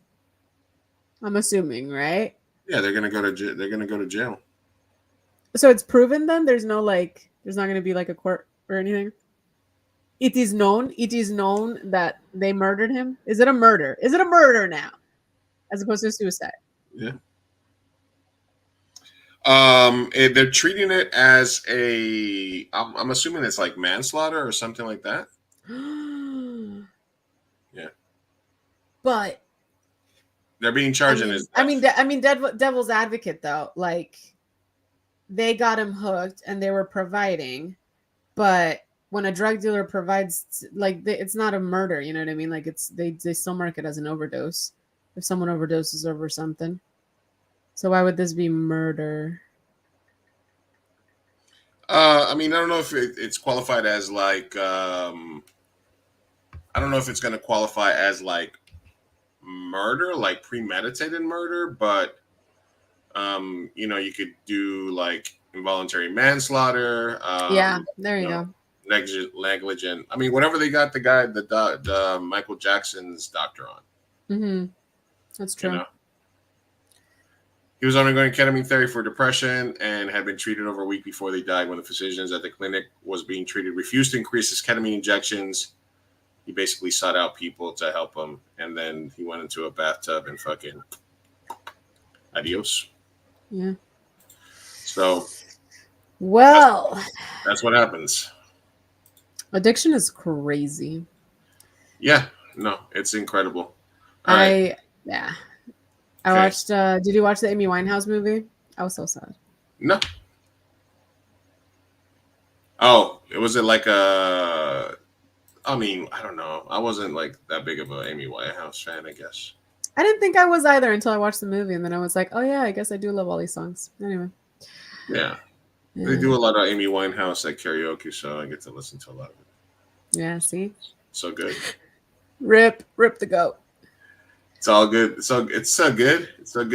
It's so good. For you, karaoke. I gotta work the next 4 days downtown. Oh, come visit me. No, I'm kidding. I'm just there part-time now. No, I have to go for the next 4 days. I host karaoke at the Double Deuce. Oh. So I'm gonna be downtown. What time do you usually start at? Wednesday and Thursday it's at 8:00. Friday and Saturday is at 7. Way too late. Too late for me. It's at 7:00. So I'll be there. If you guys want to come hang out, sing some songs. I do have Double Deuce. I do have $100 bar tab to spend. So, ooh. If anybody comes down, I'll get you your first drink. There you go. All right. This is one of those. Is it real or is it fake things? What? All right. It's one of these like. All right. Couple charging wedding guests $450 because their wedding cost them $200,000. Do you believe it? Like charging the guests? Yeah. We charging our wedding guests for $50. All right, TikTok, tell me if I'm tripping or not. For what? Me and my fiance, we are getting married, right? And to be a part of our wedding, you have to pay $450 for a ticket, and that's for each guest. This like? So we invited friends and family to our wedding. Tell me why everybody that we invited has declined the invitation.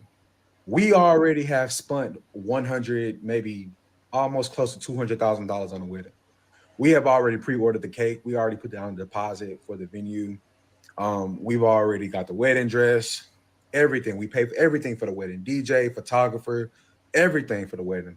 And what I don't understand is that y'all spend 400 more money on stupid stuff, but you can't come out to support your family and your friends at a wedding. Like, tell me if I'm wrong. Tell it, like, is we wrong? We like let me know. Because y'all pay for tickets, Beyonce tickets, $1,000 tickets. Y'all going to go meet Chris Brown for $1,000 something dollars. But when it comes to your friends and your family, you can't pay the ticket. Like, these weddings ain't cheap. Like, the weddings ain't cheap. Like what's going on? Like, I don't get I was it. Like, let us know, are we wrong for charging for a wedding? Like, I really, really want to know. I don't believe this at all. But let's play along. Yeah, it's stupid. That's stupid to charge people $450. Yeah, that's not how it goes. You spend the money on the wedding, and then you get the money back in people's donations to cover your food costs, right? Yeah. And it's an investment because you never know. So you don't spend more than what you're willing to spend on it or what people are willing to support you with, but you don't force people. Like, yeah, I would decline it too. I'm like, unless this is like Brangelina's wedding or something, I'm not paying shit to attend a wedding. I mean, and then sometimes people have the destination wedding and you got to go to Puerto Rico or whatever the fuck. Yeah. Like, I've been to a Cancun resort wedding. That was a lot of money and, happy to do so. But like, it's not like you're charging me to attend. It's what comes, the room, the all-inclusive, the everything that comes with it. I'm getting a product, I guess, and an experience. So but what, you're going to pay $450 to just attend? No, what the fuck? So you're voting fake on this one? I think it's fake. I'm voting fake. I think, yeah, rage bait for sure. I think it's a good one, though. I think that probably the comment section is really good on it. Yeah. All right, how about this one? Is this fake or this real or fake? Number 1, I do not cook for my husband. I only cook for my children. My husband will be making his own breakfast, lunch, and dinner. Immediately don't believe Number it. 2, I do not help him pay any bills. So if he is short on the rent, on utilities, or anything like that, it is not my problem. I will not be helping him out. His job is to provide for his family. So I am not financially contributing to any of the bills. Number 3, I do not do his laundry. On purpose covered her eyebrows. I have my own laundry and my children's laundry to do. So he could do his own. I won't help him put it away. I won't help him fold anything. That's his responsibility. Number 4, he is responsible for replacing any of his essentials like soap, shampoo, anything like that. He needs to go buy it himself. Even if I'm at the store, I will not be replacing it for him. If he needs new underwear, new socks, or anything like that, that's for him to do. Listen, this is what happens when you marry like the real life Linda Belcher here, from Bob's Burger fame. No lo he visto. I'm sorry. You ever seen Bob's Burger? No, I haven't. I'm sorry. I've seen like a half episode, maybe. Yeah. Yeah. Oh, yeah. All right. You're a Latina version. I can see it. I'm not gonna do it. Latina Belcher? I'm not I don't gonna. know, dude. The eyebrows got me so confused. Yeah. I'm sorry. Yeah. I think it's the glasses, I guess. No, it's just one is like praying up to the sky and the other one's all down here. Like, anyway. I don't think that's real. Just because here's the thing. Between this one and the other one, the one thing that they both have in common is just like a lack of common sense and common decency that I don't believe someone is gonna have and be posting so boldly. I think it's more rage bait. Like it just makes no sense for when you're the woman who is being the stay-at-home mom and the other person is providing to not even be able to do like a nice little thing. Like, I'm going to cook for everyone, but go out of my way to not cook for the other one person in the room. You wouldn't do that even if it was like a random guest. You wouldn't do, like, if someone randomly comes over, like, I feel like the natural instinct is to like, oh, okay, we got another body in the room and I'm the one cooking for my kids. I'm going to cook for the other body in the room. Like little things like that where I'm like, it's a little too far. It's not, because it was a really good argument. And here's an argument that we could make. You know how people like start off single, date each other, move in together. Maybe you both are working jobs and maybe you make the rule of like, well, you're gonna do your laundry, I'm gonna do my laundry, you're gonna buy your stuff, I'm gonna buy my stuff, and we're gonna continue living kind of like roommates. I can that one would have been a little more compelling, because then I'm like, of course you're gonna cook for each other and do nice things, but does she have a point with the I'm not gonna do his laundry, I'm not gonna buy his stuff or whatever? And what I would do in that hypothetical debate is say, if she had a job, if she had a full-time job, I can understand that arrangement. If they both did. Yeah. Other than that, there's no excusing it. Like if you're home, if you're already doing the grocery, if you're already doing all this and he's monetarily providing, then there's no excuse. It's just, you know. Yeah, if you had an agreement from there at the beginning, you probably have a joint account that you both contribute to, and then you do it from there. You know, there's no such thing as like, I'm not gonna do my husband's laundry. Like that's just fucking. Like like out of everyone in the room, he's the one that is gonna have to cook for himself. Like what? It doesn't even make sense because you're gonna be in the kitchen at the same time. Like it doesn't even make sense. Is that like an extreme feminism thing? Not even. It's just weird. It's like a petty, like I dislike you as a human being thing. Yeah. Feminism is equality. It's nice. Like this is just a weird, like inconsiderate to the next level. Like I just think it's so petty to be like, I'm gonna cook for my kids, not you. Yeah. What? It's so weird. Anyway. Yeah. Did you catch up on the This Ends With Us drama, by the way? I saw some stuff about Blake Lively. Okay. So, but I haven't. But I was gonna let you. Because I want to know your thoughts on specifically Blake Lively. Okay, so what is it? Break it down to me. Like, give me the timeline. So the timeline of events. Basically, there's this movie called This Ends With Us. Is based on a book by Colleen Hoover, and it's a story about domestic violence, about DV. So it's a very touchy subject already. Great story. That's debatable. There's a subsect of people that really hate Colleen Hoover and think that she is, you know, whatever, like kind of like, honey, hold on, I'm talking here. That she glorifies DV and all of that. That we're not going to talk about that. That's another set of people. But basically what happens is they filmed the film. Justin Baldoni, he was in Jane the Virgin. He's an actor. He's a podcaster. I love his podcast. It's called Man Enough Podcast. He is like the like men that do the like very misogynistic, like beta, alpha, whatever. He's the like red that. Pill, Yeah. Or what is it called? The red pill content. Not alpha, not beta. What is it? Sigma male? No, I mean, what I just, whoever does that content, like there's that red pill community. What I would call Justin Baldoni would be like just like a nice humanist dude who is kind of like trying to do a podcast and a book and building a community that's actually helpful to like humanity and men, you know, and trying to help men in an actual good way. So he is very much against domestic violence. Let's teach men not to harm, all this stuff. So it's a passion project for him. So he bought the rights from the book. He read it in 2019. I think he bought the rights. And so he was going to direct it. He has a production company. And so he was going to direct and star in it as the abuser, as Ryle. Then everyone gets,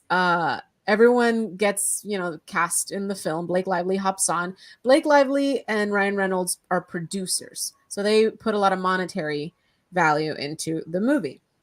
Now, I don't know what happened.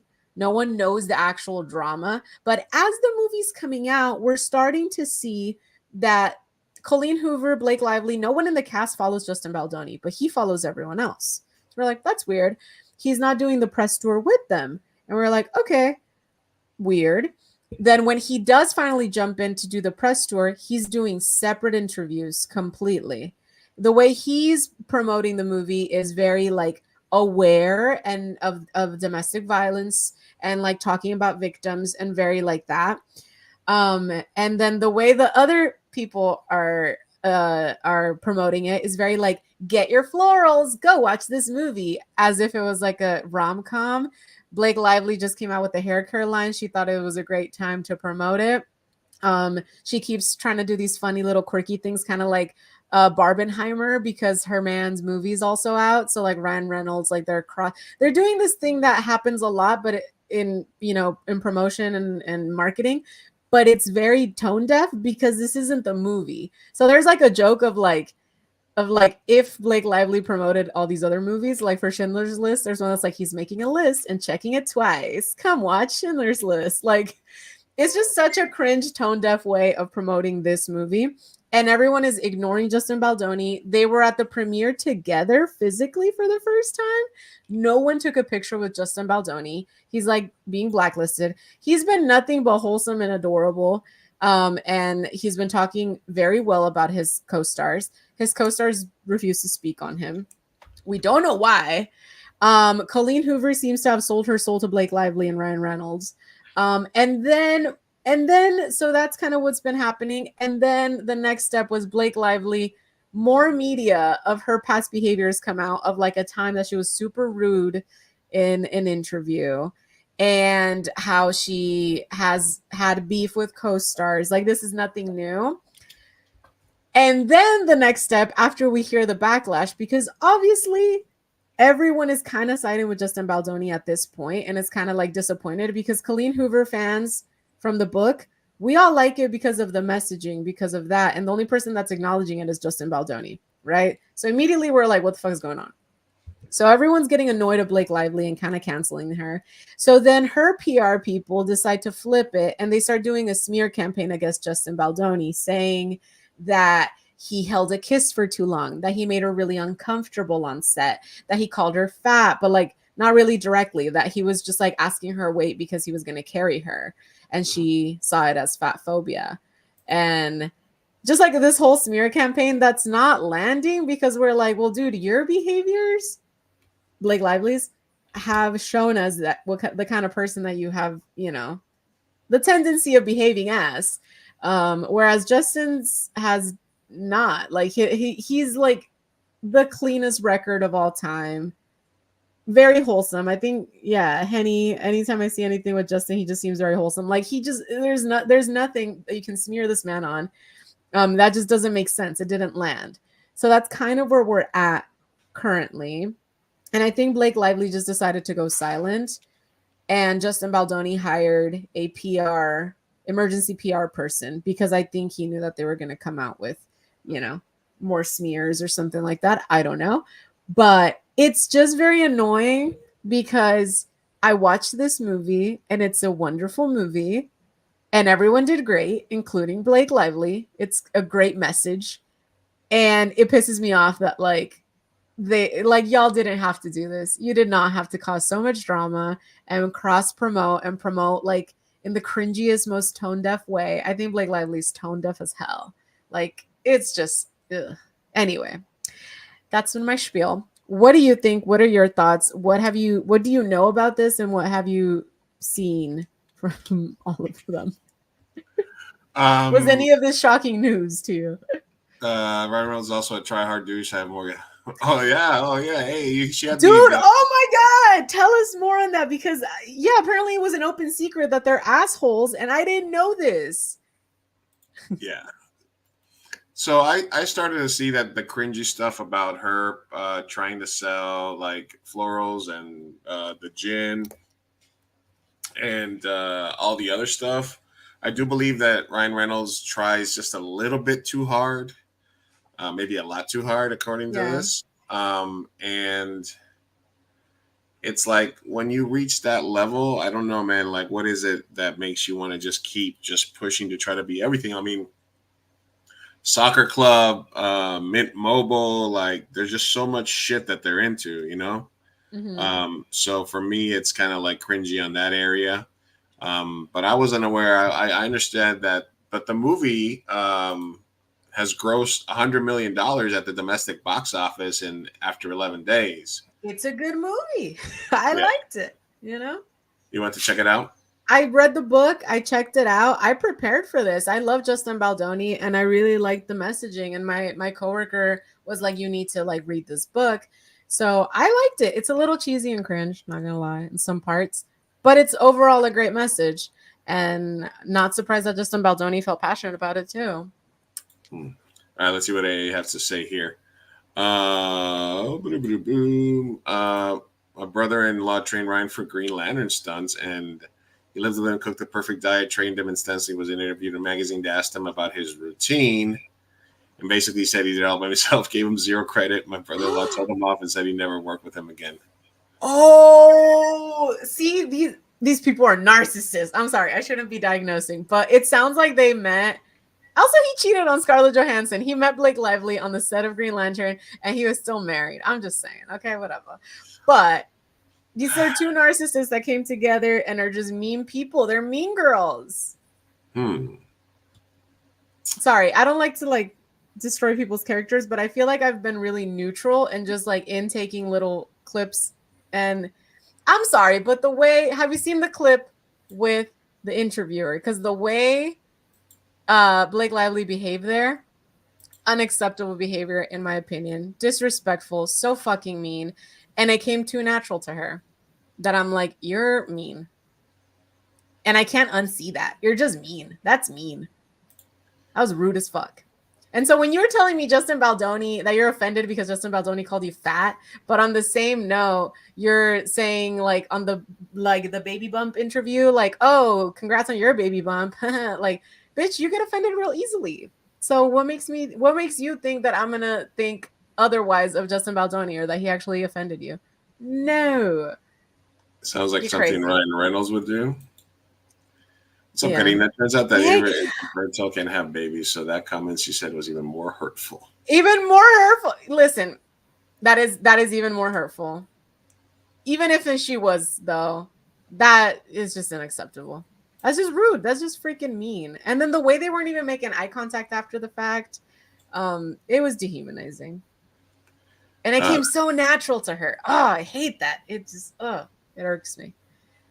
So damn mean. Thank you. Yes. They did the eye contact. Exactly. It was just dehumanizing. Like, we should play a little bit of it. Can you pull it up? Just put Blake Lively interview.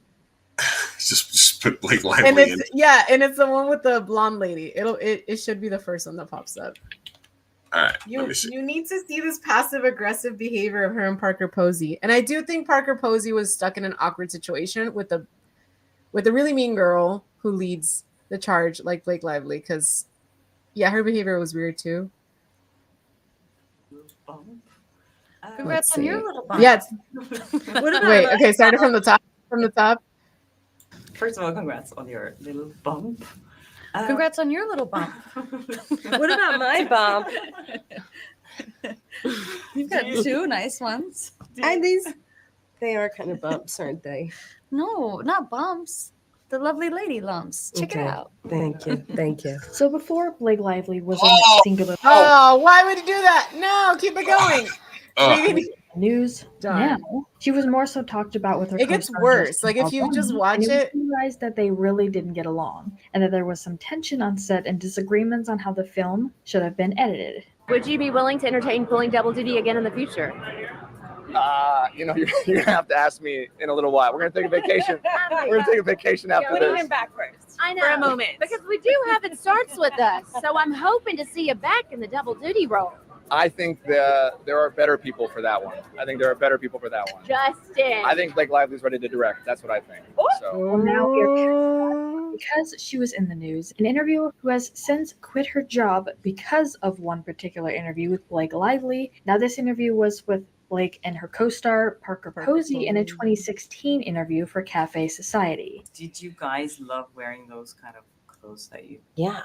Yeah. And working in Everyone digital. wants to talk about the clothes, but I wonder if they would ask the men about the clothes. Oh my God, you I fucking bitch. love Jesse's He has suits some and beautiful. how That's what I'm saying. he His wardrobe was beautiful. I know. Corey's Everybody. wardrobe I was know. gorgeous. He's Those so great. high-waisted pants. He's so great. I would wish men And wore sorry, high-waisted too. pants like I that. know. Today we wanted to look at this interview between the three of them, and well, Her soul has left her body.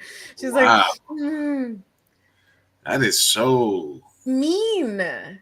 She quit. Or too. their father with his tank top and Oh, bed. it's so Just good. like it's just like Did you that. catch You could the, feel the it. tablecloth on the light in the Italian restaurant when they eat spaghetti? I didn't in notice it? that. But No. There's So so I much feel like- warmth of everything. Oh my you know? Yeah, it's not just the women that have the clothes. But I feel like the women Victoria- get the conversation. that. It's like Yeah. every detail with everybody. Yeah. But before we get into more of this, today's Oh, so oh Yeah. no. Okay, hold on a second.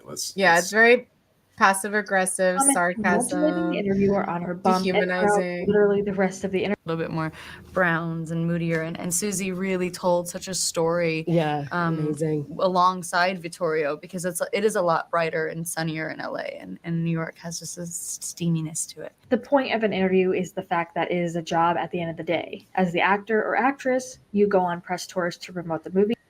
I got it. Anyway, you get the gist. Yeah, Yeah. and then also during Gossip Girl, I mean, now we're going far back, but her co-star really disliked her, and there was a lot of drama there, and no one knew necessarily why, but people are starting to nitpick more interviews, and yeah, it doesn't look great for her character. Honestly, I'm living for the downfall too, and like I don't know, I don't like. I don't like to like go on a character assassination on people. I feel like I'm at least very gray area. We are, we like to give them the benefits of doubts and all of that. But sometimes when mean people are just called out for being mean, it feels so good. Especially after they've been glorified for so long. It's just like, man, you're just mean. And now I'm thinking Taylor Swift is mean too because she's your friend. So by association, she's probably mean. Yes. Okay. See, let it all burn down. Yes, honey. I think that So I bet. Oh my God! As somebody who's interviewed so many people, I would just end the interview right then and there. If she's like playing back that hard and like not even looking at me when she's talking to people, and that's just. Yeah. You're just being straight up disrespected unless you understand it going in and you're like, fuck it. I'm going. Yeah, where's Lizzie to defend the Swifties here? Yeah, exactly, right? No, I think that's why Lizzie separates herself from like the Swiftie title. Because there's some people that get wild, but yeah, hers are ringing somewhere. Liz. Yeah. I'll send her she wants to come defend them. I'll send her the link as well. I want to talk to anybody that will defend Blake Lively. Like, is anyone willing to defend her? Because that was rude. That was mean. She looked good in that shark movie and in that Boston movie, with the bank robbers. She played not the biggest. Don't know her trajectory. What bank robbery? She did that shark movie, right? Blake Shark movie. Blake Shark. It's called like Shallow or something like that. Right? That was her. Lively. The Shallows. The Shallows. Oh, that movie. I heard that movie was shit. It was all right. It had a shark in it. Okay. All right. It had a shark in it. And then she was also in the Ben Affleck bank robbery movie, The Town. She was in The Town. Okay. I mean, I think that's where she peaked for me. And then she marries. She peaked at Gossip Girl for me. I have not. Never watched Gossip Girl, so that's why I'm like, For me, it was Gossip Girl and dating Ryan Reynolds. I don't think I've seen her in much other than that. Yeah. I remember I got into a little side tangent debate with someone who said Blake Lively was the most beautiful woman ever in the world to like exist. Like they were just in love with her, right? And I was like, she's mid. And now I don't like to comment on looks, right? So I felt really weird about it, but I was just like, but you're saying that like she's like unequivocally the most beautiful woman in the world. I'm like, she's just pretty. Like she's just pretty, Who said that? I need to call that person up right now. Who the fuck was it? Might have been a coworker. I don't know. But yeah, there's some Blake Lively stands, and I want to know how they're doing. I don't know how they're doing right now. What? Why am I all of a sudden getting a million notifications here? I'm sorry. I don't know. You're popular. Popular. I want to be popular. Yeah. I mean, I don't think she's like Age of Adeline is where I first saw her. Wow. Well, they definitely buy decent looks. I completely agree. I think everyone could be hot, especially, you know who proves it perfectly, and it's actually a man that I'm thinking about, is that one soccer player. Alma? That one Mexican soccer player. What the fuck is his name? He likes Like Chicharito or what? no, he's too pretty. It was someone who was like bad teeth, bad skin, terrible, like just like like just not the greatest looking dude. And he's gotten so much work done, and he's gorgeous. Yeah. So much work. Objectively gorgeous. I'm sorry. Everyone is beautiful. Sure they are. Sure but, they are. But he's gotten like a ton of work done. Who is he? Who is he? Futbolista. Anyway, I'm gonna do that. You Google that. Yeah. Keep talking. Anyway, it would make sense that she would be like LA's Karen. And anytime it's too good to be true, it usually is. Ryan Reynolds, I think, probably spreading himself a little too thin there. He's Marvel Jesus. He's on he's got a phone company. He's got fucking gin company. He owns a soccer team. It's got to be hard to keep up that, like, I'm such a cool, quirky guy thing going on forever. And usually those people that are like that have like a deep, dark secret. And they're fucking douchebags. They're rich assholes. Which at one point you get to the point where like you have so much money that you can be that, But I'm just so happy when people shame them, when people find out and they shame the shit out of them. That's all we could do, His name is Héctor Herrera. Yeah. There's like, literally, I just put futbolista mexicano operado. And Héctor Herrera. There he is. Yeah. Like he got ears done, nose, so much.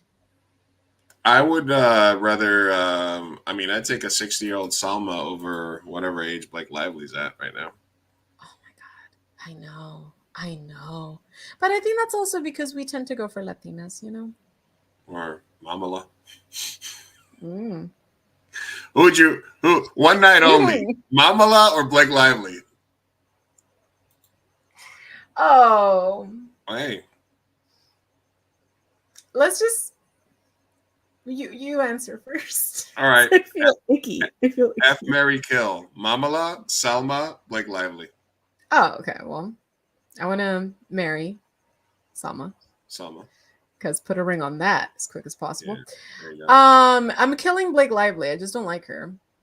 Also, I think she'd be bad in bed. I really do. And you're sexy, and Mamala. I think Mamala. I think she's a freak. Hey, of course she is a freak. Mamala, I guess you're a freak.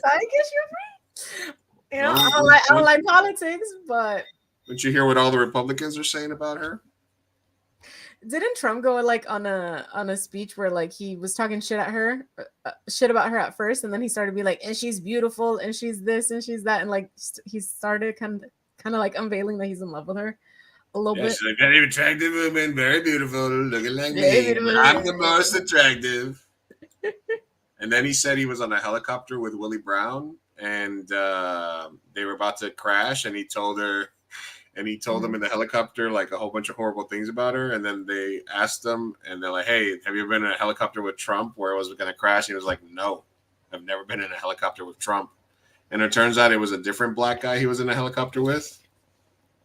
What? Yeah. So Trump said that on the stump speech that he was with Willie Brown, who was their ex-boyfriend, and that he said a whole bunch of horrible things about her, and that they almost crashed in a helicopter. And then they asked him, "Hey, Trump said this," and he's like, "I've never been in a helicopter with Donald Trump." Oh my God! It turns out there was another dude, another black guy. He got his blacks mixed up.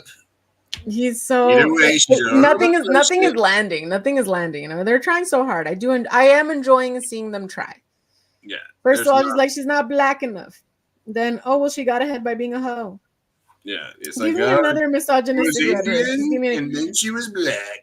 It's called being biracial. Do you not know about it? No, we don't. They don't understand that. They're like, I talk to this guy, big chief burrito guy.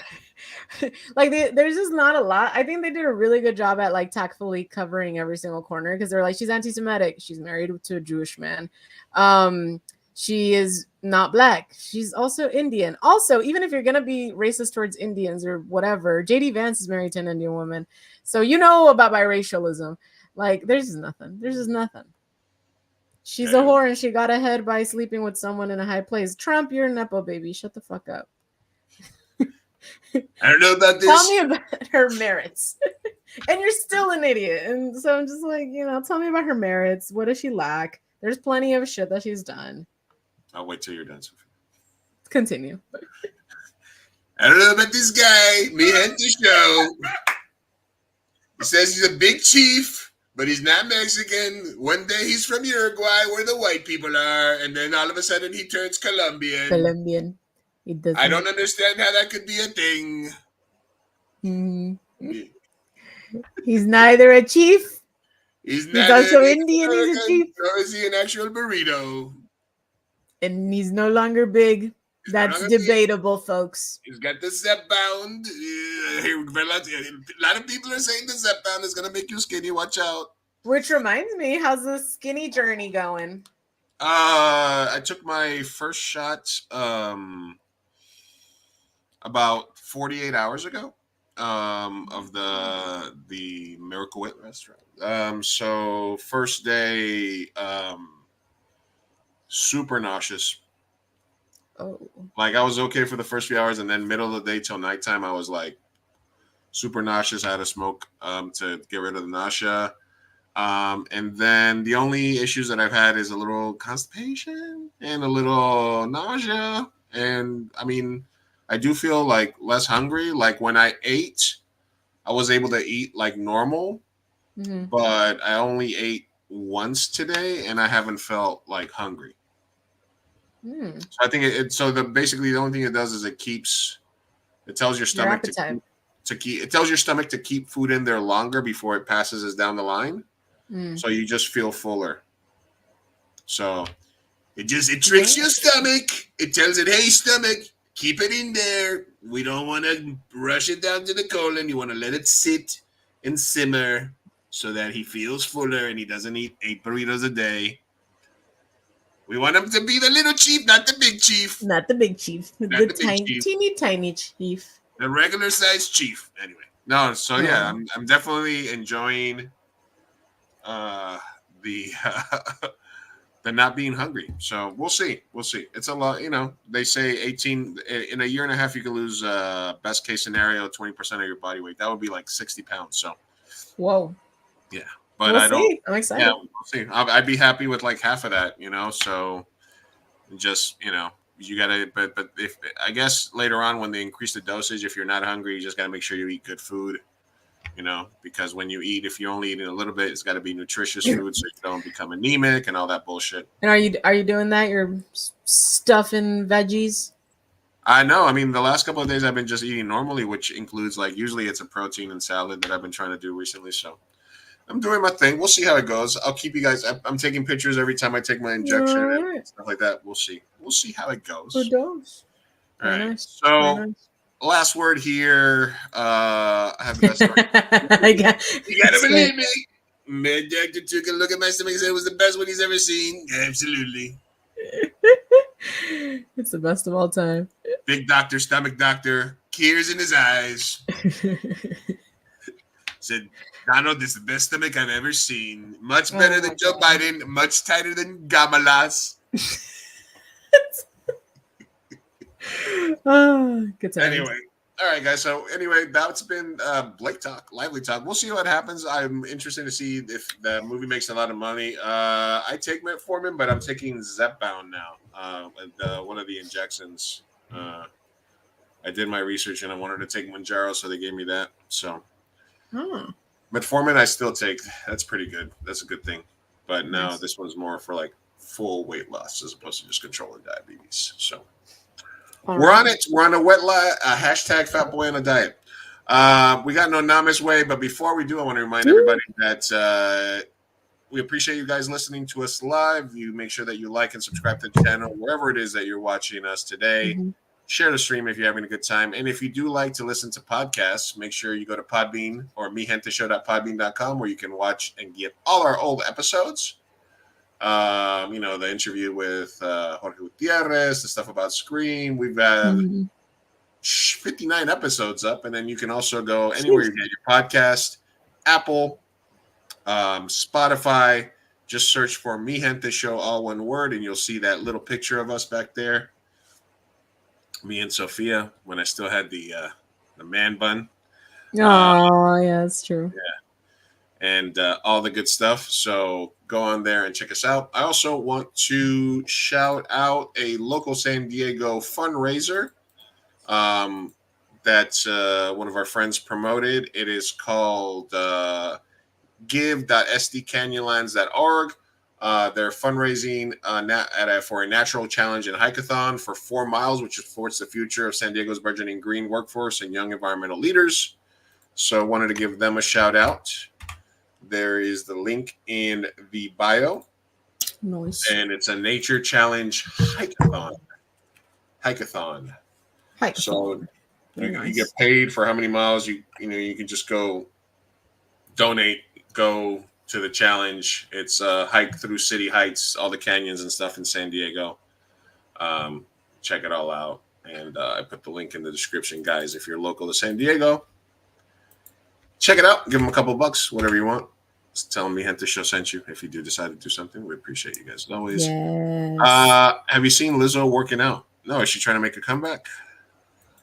Lizzo got left in 2022. Yeah. That's true, though. Lizzo was hot. Damn. I was all about the Lizzo for a minute, man. I was like, she's there, she's there for the big ones. So I was supporting. Yeah, that. no, same. I spoke pro Lizzo during the controversy, so not a fan. I don't care, but I was also not like, let's stone this woman, All right, long way wound. Just one more time. We have one No Names Ways here tonight, so let's get to it. Now it's time for No Names Way. No Names Way. No Names. Anonymous advice from unqualified podcasters. That's us. And if you at any point in the near future want to submit a question to Anonymous Ways, as Sophia likes to say, the link never changes. Doesn't Feel free to fill it out whenever you have a question. You see something. Fill it out, copy, paste it, save it, and then just use it whenever you have a toilet thought. Just submit. Or as I do when I have toilet thoughts, I text Sophia with ideas. when I'm in random toilets, I'm like, hey. I'm honored. Thank you. Yes. All right. Friend of a friend is the question here. Okay. My friend of 8 to 10 years broke up in a messy split from his girlfriend of 3 years. Okay. They had a real extended messy breakup, and they were both very horrible to each other at the end. The issue is that I developed a friendship with the girl over those 3 years as we had a lot of mutual hobbies, and my friend even asked me to be friends with her because she was a bit of a loner. Mm. At the end, he asked that I stay away and even said that we were not allowed to remain friends with her. That's funny. I ignored that advice, and my friend has started giving me the cold shoulder. What should I do? That seems simple to me. Not gonna lie. I don't know. I just think it's very immature for someone to say, you can't be friends with this person who I used to love, and I also kind of forced you to be friends with it to begin with. Now you can't because we had a messy breakup. I just think that's so petty and immature and short-sighted and stupid. And I can understand if the breakup was really, really, really bad and abusive, like DV type of shit. If you still want to be friends with that person, I would also give you the cold shoulder, and I would kind of be more on the side on the other person. But for me, it's the forcing you part that gets me, because I feel like no one should be once the friends and the girlfriends or boyfriends have all become friends, you have separate friendships, and once it ends, no matter how it ends, they get to choose whether it's gonna continue or not. You can't tell them you can tell them I don't want you to, and I would prefer if you didn't. and then allow them to do either. But for you to say like you can't be friends with them, no, that's super rude. And yeah, that person's going to continue, and then you're going to give them the cold shoulder. So yeah, you could have told them like, hey, if you're going to continue being friends with them, then like obviously we can't stay friends.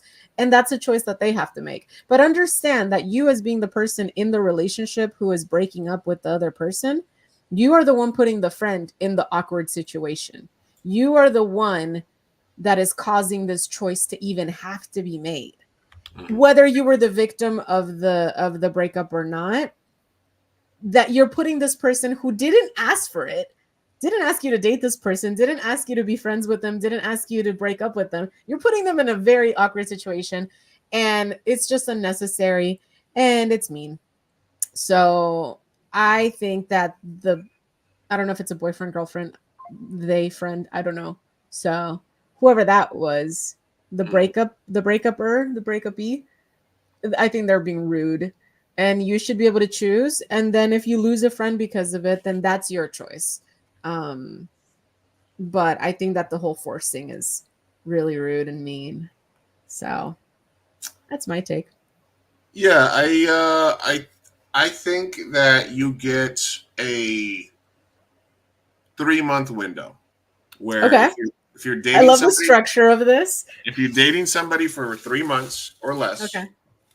and we become friends with them, and they're like, you start bringing her around, and it's like, oh, this is my new boo, and blah blah blah, and they go out with you guys sometime, or they come to hanging out with the boys, salute, or with a friends group, right? Mm-hmm. If within the first 3 months where I've sort of become friends with them, you're like, oh man, that ended up really bad. She ended up being, I don't know, whatever. Like she was cheating on me, or she was horrible. She started becoming abusive with me. She started getting crazy. Something like that. Maybe 3 to 6 months max. And you tell me, I would really appreciate it even if you guys, because I don't want her anywhere in my life to kind of stay away from her, then yes. But if we're hitting a year, 2 years, 3 years, where this person is now just independently a friend of mine, yeah, that you happen to be dating, they have become a friend of mine, and I'm not going to let anybody tell me who I can and cannot be friends with after I've established them. Like I'm a good non-bridge burner, even though I have friends that burn bridges with each other. I still somehow am able to maintain cordial relationships with people that even I've had arguments with and stuff like that. It's kind of like a mutual understanding of stuff sometimes. So for me personally, you get that small window where if they be there, but if I've seen your relationship and I'm like, man, I'll let you guys handle that, but I'm going to stay friends with both of you. And if you become the person that's like, no, you're actually not allowed to be with that person or talk to them because I don't want to talk to them, then I have to reevaluate my friendship with you. Yeah. Or I'm just going to be like, look, dude, you're a fucking dumbass. I'm still going to be friends with her because I became friends with her because that's what you wanted. And you can go sulk and shit over there. And once you get over your fucking bullshit, then come back and we can be friends again. Yeah, exactly. Yeah, it sounds like they're in their feelings and they're just like lashing out. But again, you're the victim. You did not choose to be in the situation. So not in the exact same situation, but we had somebody at one of the bars that I worked at, and she was like, "Oh, I haven't been here in a while because she had the bouncer or something had a relationship or like a friendship with them, and he told me that they told him at the bar that I wasn't allowed to come back here or associate with anybody at the bar anymore." And I was like, obviously it was a little bullshit, right? And we were all like, no, we never said anything like that. You're always welcome here. Fuck that guy. So I know that there's sometimes people that get dramatic like that, and obviously fuck them. Yeah, I agree. Well, here's the thing on that situation, and I just ranted about how I don't approve of this, right? But in that situation, it's a workplace. And unless you had like a really cool friendship, but it's also a public place. So this is where the petty level, I understand a little more, right? Because this is not like a deep friendship that whatever, but it's also a public space. So I can understand them being a little petty and being like, let's say she did something terrible, cheated, you know, I don't know, fucking did something horrible, killed his puppy. I don't know. And then I, you know, I can understand him lashing out and being like, we fucking hate her. I don't want her in here. I think it's petty, but I don't know. It feels like not the same level of closeness or severity as opposed to like an intimate friendship from a friend that, you know what I mean? It just seems like petty, but I'll accept it. All right. If my coworker's like, yo, Edgar and I, whatever, like he's not allowed in the building, bro. I'm like, yeah, fuck that guy. Cool. You know? Right. I'm not gonna be like, oh my god, like come on in. We missed you. You know, like no, Right. I don't care enough. I don't care. Yeah, separation of workplaces and locations is different than separation of friends. Friends, yeah. I'm like, if it's an established friend that I love, like, no, fuck off. But if my coworker's like, hey, that guy I was dating, fucking crazy, I'm like, I don't want him here. Cool. Yeah, no, absolutely. That makes a lot of sense. Yeah. But yeah, you get that window where I'll be that. But once you've already let somebody and asked somebody specifically be friends with the person, you're out of luck. Yeah. And like you said, there's a moment where that happens where you're like, once they're my friend, separate from the relationship, you have no say. That's me. Because you're there once you become friends with them, and sometimes your friendship can even be, even though you might know somebody longer, you might have more in common with their couple, and then you're like, oh, I kind of have your side. You know what I mean? Like, yeah. Once you're there and you've established, then you're no longer blandly on somebody else's side. Mm-hmm.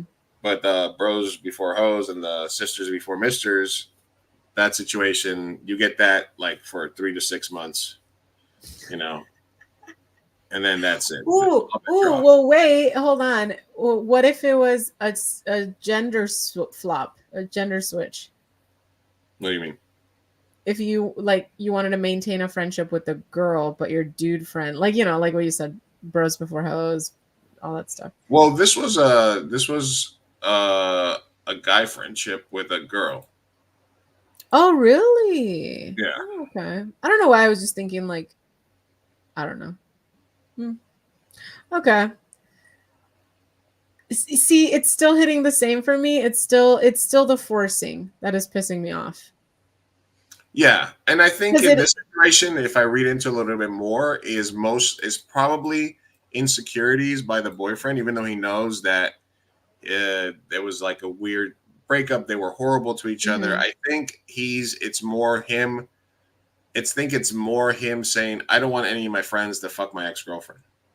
Yeah, because I was gonna say, I'm like, the only thing that it changes is it adds that insecurity of I don't feel comfortable now with you being with her.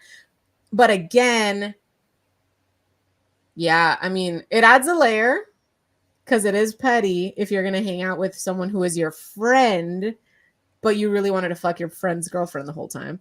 That's not nice, right? That's fucked up. So that is different. If you're playing with fire, if you're playing with fire, you just have to be honest with yourself. You don't gotta admit it to anybody.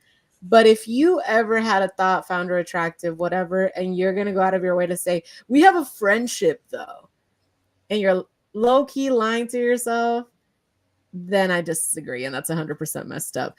Now, again, the forcing is not helping. I disagree with that man more than anybody. But I also think you're a terrible person if you're gonna knowingly be like, there's an attraction and they broke up.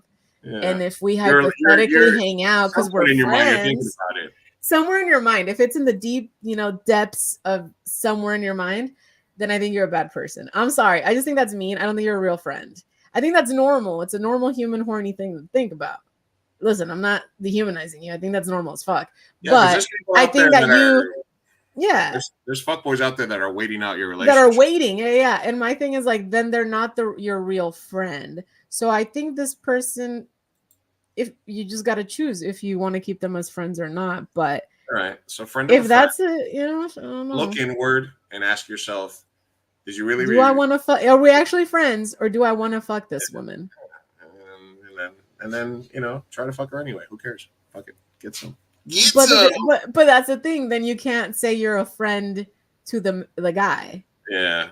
then you're not a friend, and you were never a friend. Like that, then you're the bad person in the situation. Is what I'm saying. You know, you could do it. Actions speak louder than words. So I'm like, you could say that she's a friend. You can Las say. novias de los amigos tienen bigote. Because they're the whales. It's like the episode of How I Met Your Mother of like that woman's a whale or whatever. No, walrus. What is it? Something. Have you watched that episode where they were like, "Oh, when I look at one full episode of How I Met Your Mother." Oh my God, Luis, you need to watch it. I don't. It's so good. Is it? Well, the walrus theory. Okay, we're talking about the walrus theory. Watch the walrus episode. All right, I'll watch it. I'll watch one episode. No, if you're gonna watch one, don't watch that one. Watch a different one. Okay. There's better episodes. Listen, you watch BoJack or Aqua Teen Hunger Force, and I'll consider it. I watched the whole season of BoJack. Okay, so you can watch a whole season of him. Watch the second season. All right, that's when it finds its footing.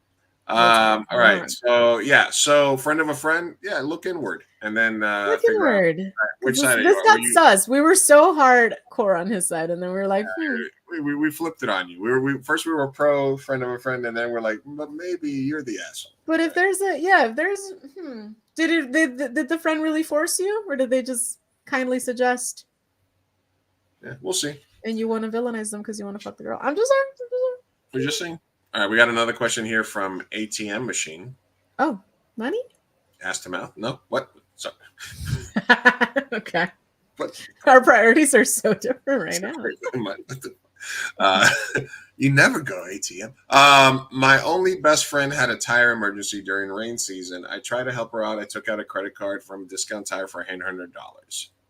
It's been a year and a half. She paid me 4 times and never paid me again. I stopped talking to her. Should I cut my losses or should I push for it? She's clingy and a crazy liar. Is it worth $800 to bring her back to life? Yes. What? The answer is yes, Wax. The answer is yes, but they gotta be walruses. Watch the episode. My best friend had a only tire if they're a emergency. walrus, bro. Huh? My only best friend had a tire emergency. I tried to help her out. So you took out a credit card for $800. Long story short, they owe you money. They owe you money. They haven't paid you back, and now you're no longer friends. Is it worth $800 to bring her back to my life? You know, it's funny. I had a similar situation, and I did bring them back to my life, and then we settled that, so that was good. But that was anyway, that was the underlying motive. Go ahead, Sophia. If it's worth it, but just know that you also could just reach out and say, hey, you owe me money. Can you please do the right thing? You know, there's no expectation. They're not even friends with you at this point, so they're probably not thinking about it. But that's a lot of money. So I would reach out in some sort of way.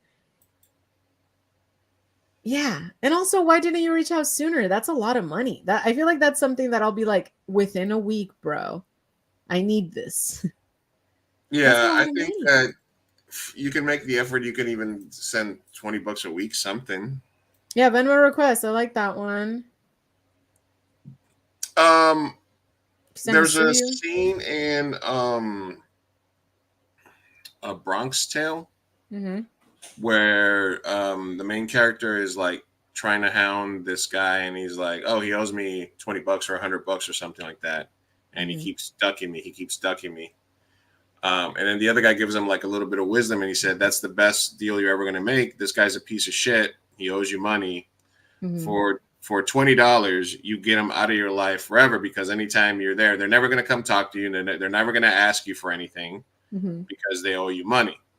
So my thing would be, my only best friend, like, would an only best friend really do that? You know? Nah, no, they wouldn't.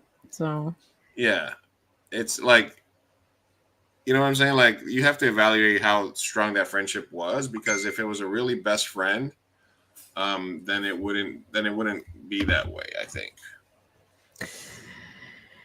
Yeah, it's hard because we're talking about the results already. Like, it already happened. So it's if like, it was just a rando, if it was somebody that's an acquaintance, and you're like, all right, man, I haven't gotten any red flags from you. I'm like, all right, fuck it. Okay. I'm gonna lend you this money. Just pay me back. Yeah, absolutely. I'll pay you back. It's an emergency.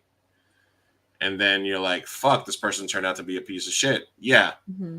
It's a whole half-ass rant and everything. But at the same time, you might be getting off easy if they are clingy and a crazy liar, as you stated. That's true.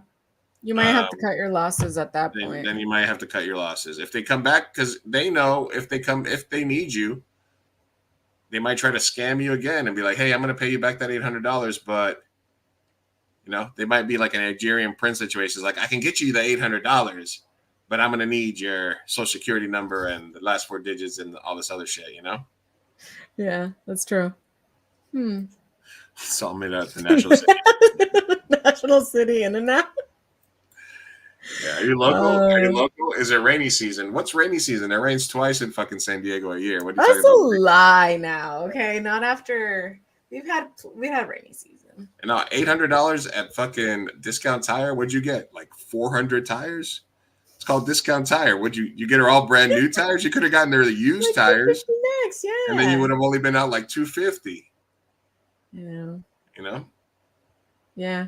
I don't know. Clingy, crazy liar that owes you money. I don't know.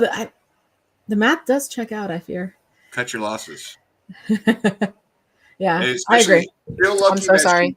Feel lucky that she gave you 4 payments. Yeah, I agree with Johnny, actually. Sue them in small claims. Like Venmo request. If they block you or do something like that, sue them because this is America. Use the justice system. Do it. Don't politicize. It'll be a headache, but I'm a petty bitch, and we should do that. Yeah. Show them how petty you can be. Yeah. Make their life a living hell. All right. Well, make us proud. Let us know how it goes. Let us know how it goes. Hopefully we get a good answer to both of you guys' question. Friend of a friend and ATM machine. Sorry, I assumed your name was a sexual act. I apologize. You would. Judge Judy, where you at? Yeah. Johnny Potatoes made a good point. Listen, you got to take this sometimes. You got to take it to my time. It used to be the People's Court and Judge Judy. And now there's like all the judges, right? Mm-hmm. Too many. Sophia played a judge in one of our movies. I did. You guys played judges? I did. I haven't watched that. We should have a viewing party. I haven't seen that one in a while. It's fucking so many movies I forget about sometimes. I'm like, we did make that movie. Fuck. I forgot about it too. Anyway. Anyway. Thank you guys for tuning in today. Yes. Great show, great interaction from the crowd. As always, we love you. Thank you guys for tuning in live. Thank you for supporting. On occasion. Follow Instagram. At Mi Gente Show. All the good stuff. Thank you guys for hanging out with us today. Let's bring her on the show with Sophia as the judge. Yes. Let's go. Judge Sophie, Judge Eyebrows. Judge Eyebrows. Let's do it. Judge Eyebrows is in session. Higgs would love that. Let's do it. Oh, Higgs left, huh? All right. I could be the bailiff or I could be the prosecuting attorney. Let's do it. One of the things. All right. Hey, I smell a bit. All right. Let's do it. All right, guys. Thank you, guys. We'll see you guys in a couple of weeks. As always, we love you. We'll try better next time. And don't take shit too seriously. Stay out of the comment section. You know how it goes. Peace out.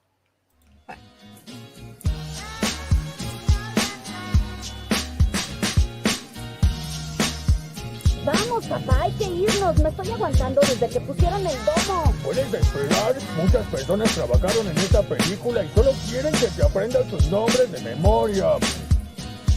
Y yo quiero asegurarme de que ningún animal resultó lesionado durante la filmación de esta película. ¡Listo! ¡Uy, palomitas en el suelo! ¡Wow! Espera, parece que Maggie tiene algo que decir. Es su primera palabra.